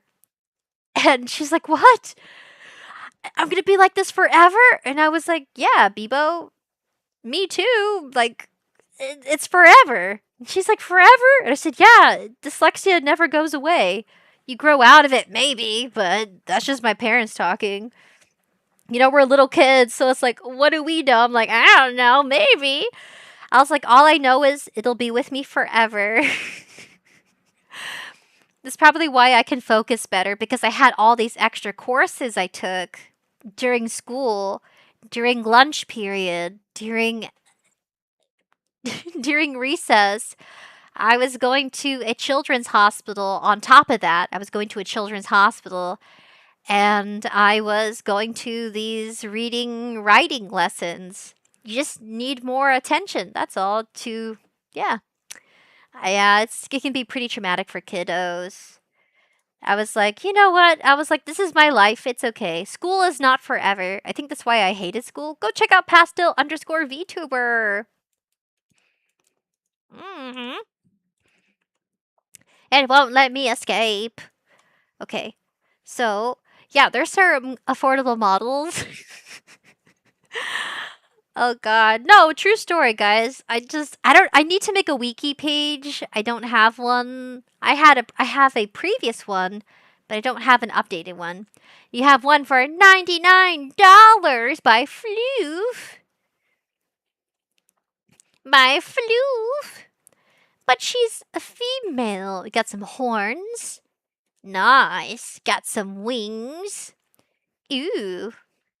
Oh my god. The music. Sorry. So you got some customizations, skin colors. Really good. Does it got that bouncy? Got that bouncy. I tried with my bouncy. My bouncy's kind of glitchy. Ooh, elf ears. Ah! Bunny ears, dog ears. You can do so much, but these are all female models. Nothing wrong with the female model. Just I have a male audience, so it's like, okay, I see. You got Moshi Studio. She also has VTuber models. You can definitely do a lot. However, the face shape is quite the same because it is by one artist. You got them booba. Got them booba varieties. Those are real boobies, guys. Boobies do not look this perfectly round and jiggly. It's not true, guys. This is artistic styled boobs. Real boobs look like this sometimes. It's the bra. It's the bralette. Is what we call it. The bralette. Sounds really fancy.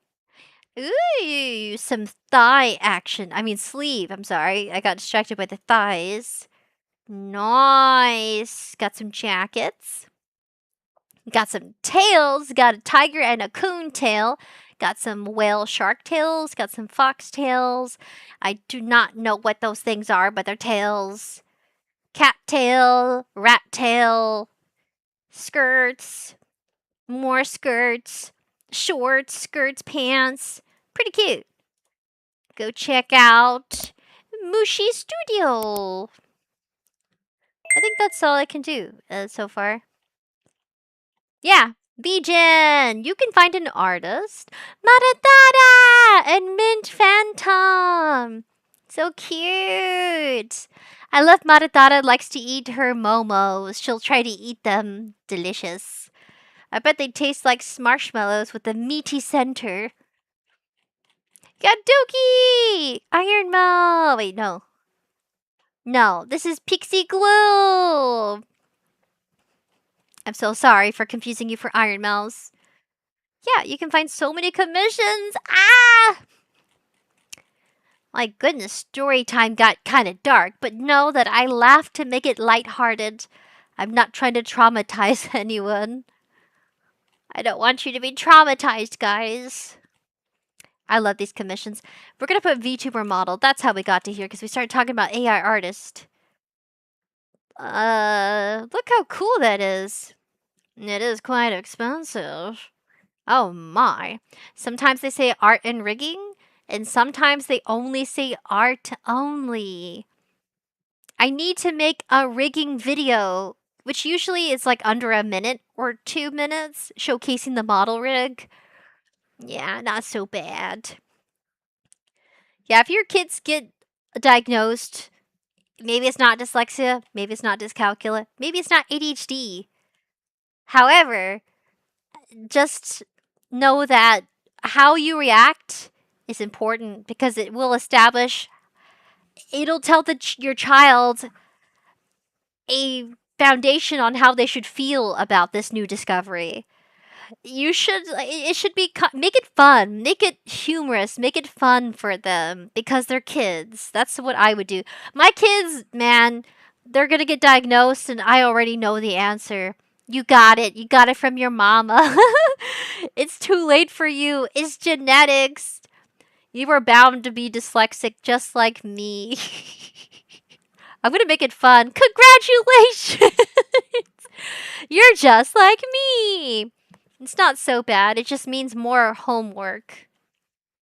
That's the only difference. More reading and more homework. Look at all these models. Expensive. However, you can do what I did. Commission model art. Develop relationship with artist. Yeah, like make sure you guys stay polite and professional. Yes. My goodness. My goodness. How did we get to this? I don't know anymore. Oh, this is what you get from a person who has ADHD. I'm everywhere. I don't know why it was so much easier to sit through his video. Kazuya, I'm just sorry. I owe him one good video. I survived Woke 1.0, the first culture war. 12 years later, was I wrong? She looks pretty good. Shoe on Ahead looks really good, guys. We could. What time is it? 10:04? Too gross? Oh, that's why I was on her channel. That's why. Oh my gosh. That is why. Oh god. Hold on a second. No, wrong page, wrong page, wrong page. Don't look, don't look, don't look. You can't see what I'm looking at. No, no. Oh no, I forgot what her name was. Dang it. No. When Avatar No, no, not that one. Me, yes. Go to my liked, yes. People are K9NA. Hold on, hold on. I'm gonna find her. I was looking for it. Okay, I found it. I wanted us to react to this. Japanese audiences don't like this new anime. I like it, by the way. I like this one. It's called Chainsmoker Cat. It's really funny. People are mad at the No, wrong one. Don't do that to me. Don't do that to me. people. There's a well. People are mad. There's No. a well. Nope, nope, nope. Where is it? Where are you hiding it? Where is it? No! She took it down. She replaced it. Where is it? Chainsmoker Cat, Chainsmoker Cat, Chainsmoker Cat. Don't deceive me. I remember watching it. But she switches it up. There's a well-known PDF in the. People are mad.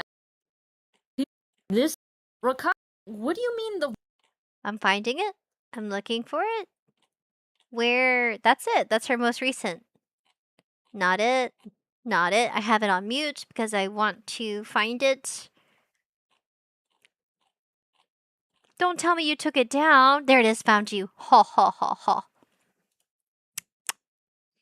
Are you ready? Chainsmoker Cat is so good that it killed somebody in real life due to jealousy. In 2023, 2 mangas were nominated for the Next Manga Awards. Chainsmoker Cat placed 12th, and Satsudo didn't even make it. In extreme jealousy, the mangaka Yuki Naga started sending threats under fake accounts to the author of Chainsmoker Cats.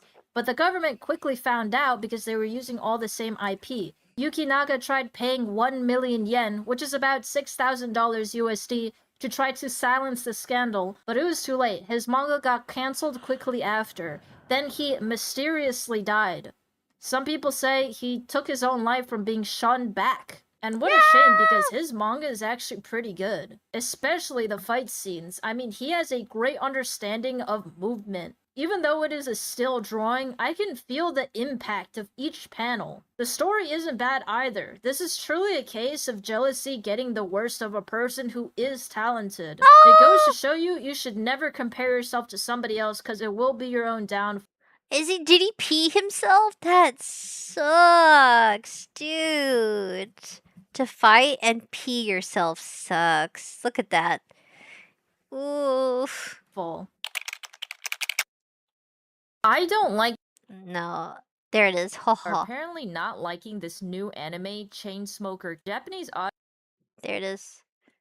audiences are apparently not liking this new anime, Chainsmoker Cat. But why? A lot of real Japanese people live like this. Addiction, depression. I mean, Japan has one of the highest depression rates in the world. So you would think that audience would relate to the show, but they dislike it, and in my opinion, after watching the first episode, there's 2 reasons why. Within the first episode, there's multiple vomiting scenes, feces scenes, diarrhea, depression, Mwah! alcoholism. This main character is so obsessed with cigarettes that she can't hold any job. There are a lot of Japanese people who live like this. Oh. But my take is this show isn't popular because Japanese people don't want to see their real life. The reason why isekai is one of the most popular genres of anime is because it always begins with like a Japanese loser, no friends, no job, and then they die, get transported into a brand new world.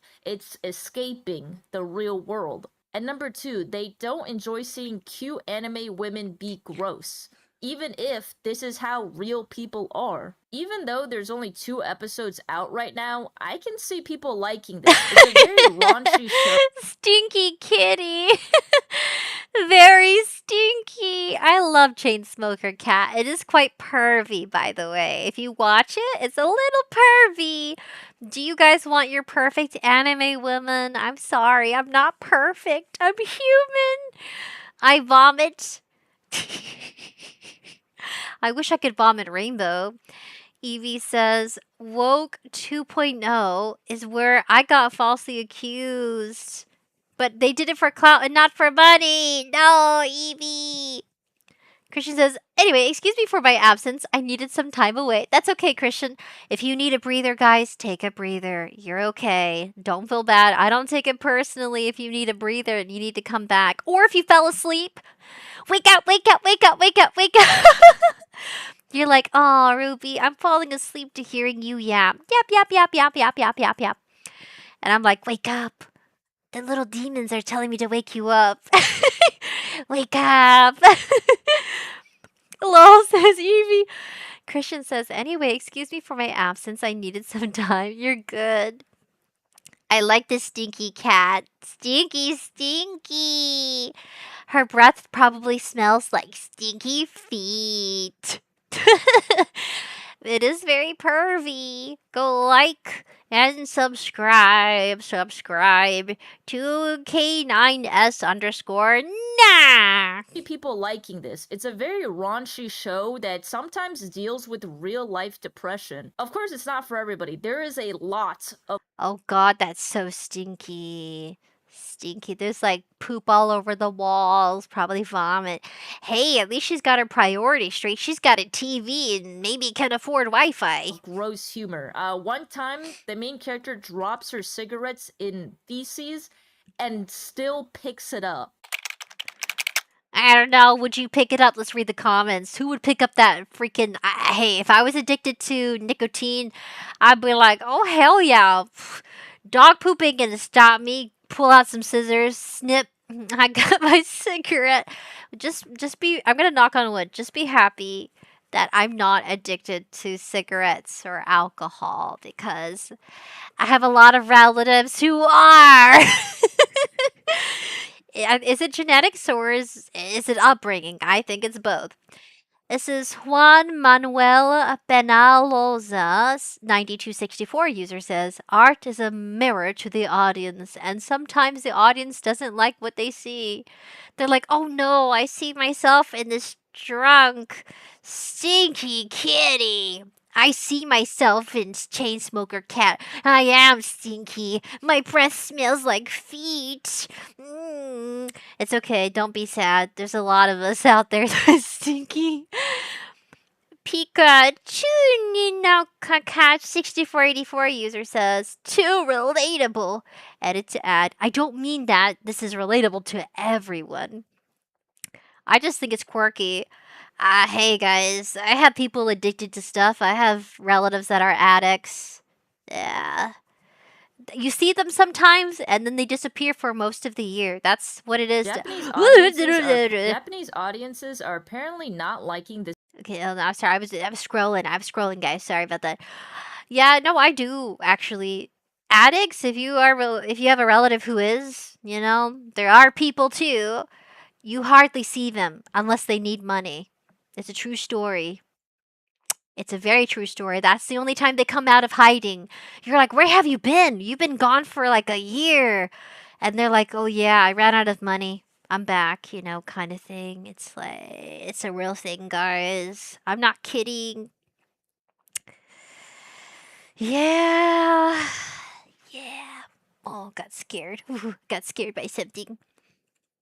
Christian says, I mean, I was away for a few weeks, maybe a month, says Christian. Oh, that's achievement. Well, welcome back, Christian. We have a lot of new chatters. I think you missed them, though.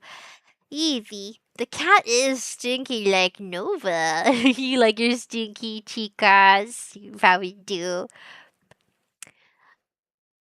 Eggy2926 says, as a smoker, my room once looked almost like that. And then I got stroke and quit smoking.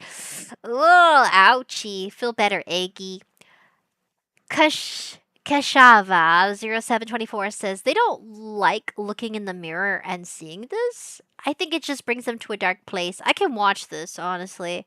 I can watch Chainsmoker Cat on replay. They're coming out with the English dub on Netflix. If you want to watch a stinky cat girl and other stinky cat girls, it's hilarious.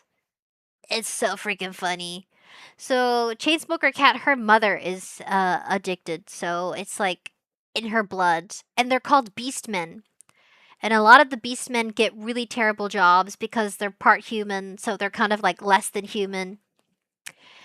Devil Kuta, we're watching people who've watched. We're gonna read comments of people who watched it. Only watched the first episode so far, but it's pretty raw depiction of addiction. It's like what every anti-smoker PSA wishes it could be. The hallmark of addiction is lowering your standards far below where you'd otherwise bottom out just to get a fix, aka also known as, I'm sure it's fine if I just cut the tip off. It's very dramatic. I don't know if this is realistic or not. I think maybe for some people. The Last Dragon 29033 user says, well, I think sometimes when you are in a funk or depressed, last things you may want to see is something depressing or sad. That might be why. I really think she's goofy. But let me know in the comments below. Would you watch Chainsmoker Cat? Are you gonna follow the people I subscribe to? I might rewatch their videos on my channel. I'm trying to get the YouTube algorithm to know that I do use this account. Not just for streaming, but for watching. We're gonna end it here. I gotta go to bed. I got work tomorrow. Peace and love. Okay, so I think I see you tomorrow. Sorry, excuse me, I burped. I will be seeing you tomorrow for a gameplay. I have a very fun, super fun project behind the scenes, and I'm very happy about it. I'm this happy about it. I'm excited for something that you guys get to enjoy in the future. So I need to take some time off to record. I'm gonna go ahead and turn off this stuff. We fixed the window capture. Thank God. Thank the anime gods. Finally, Ruby figured it out. Finally. What the? Oh. Okay. Yeah, a very special thing just for you. Ah ha ha ha, but I can't tell you. I'm really bad at spoiling stuff, but this mouth is zipped. I cannot tell you why I'm taking some time off from streaming, but you will enjoy it and I will pour my blood, sweat, and tears. I think about it every day at work. I daydream. When will I have time for this project? The recording project, so I need some time to focus on this recording project, and I'm so excited. I can almost pee myself. I'm so happy. Alright guys, peace and love. I'll be seeing you tomorrow, and then I'll take a few days off. I will be giving an official announcement, so please keep your eyes open for that. Keep that notification icon on at all times. I am venturing out of my little bubble. You're gonna be proud of me. I'm gonna try my best with this project. A lot of people are pouring their own blood, sweat, and tears, and energy, and no sleep into this big project, and I got the opportunity. I got an extended invitation. That's all I can say. I can't tell you everything else. You know how I love to spoil movies, but I just can't with this one. Just know my silence and my time off the internet just for a little bit from live stream is worth it. And I'm like, I swear, at work, my cheek flushes just like this. My cheeks get extra flushed when I'm excited. And my coworkers are looking at me all funny, but I can't tell them how exciting this is. I think my little pea brain just popped. I shared something on Discord music. Thank you, Christian. Thank you for coming back, Christian. I hope you're doing well. It really is good to hear back from you. Go check out Chainsmoker Cat if you want a good laugh. I hope it doesn't make you, it is pretty raunchy. So, I don't know which, you know, I'm so fumbling. Anyway, I will be seeing you tomorrow for another demo game. Tomorrow we are playing... What game? We are playing... I really wish I had... Okay, we played Indacopia demo. We played, which is available, by the way. Indacopia is a game available on Steam. It came out on the 27th. Dissolution of the Silent Union is a demo game, but they have the full version on discount, 10% off on Steam in the description down below. Tomorrow we are playing... I'm looking... I can't find it, but I'm trying. I'm gonna find it. I don't know. Thank you for the whole welcome back, and raunchy doesn't bother me, says Christian. Well, I'm glad it doesn't, because when I first... my model came out, everyone assumed I was gonna get super raunchy, and then I was like, ta-da! I'm just trolling some of you guys, I'm sorry. You expect me to be super, you know, flirty. Which is fine, you know. I'm just gonna still be me with a little flirtation. Just a little. Can't have it all out there. I gotta leave you guys full of surprises, you know. Gotta have some tricks up my sleeve. Anyway, peace and love. I can do that finally now. I can do...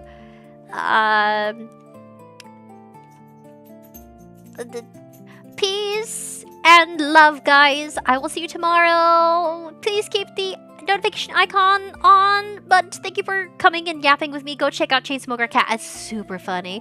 Goodbye!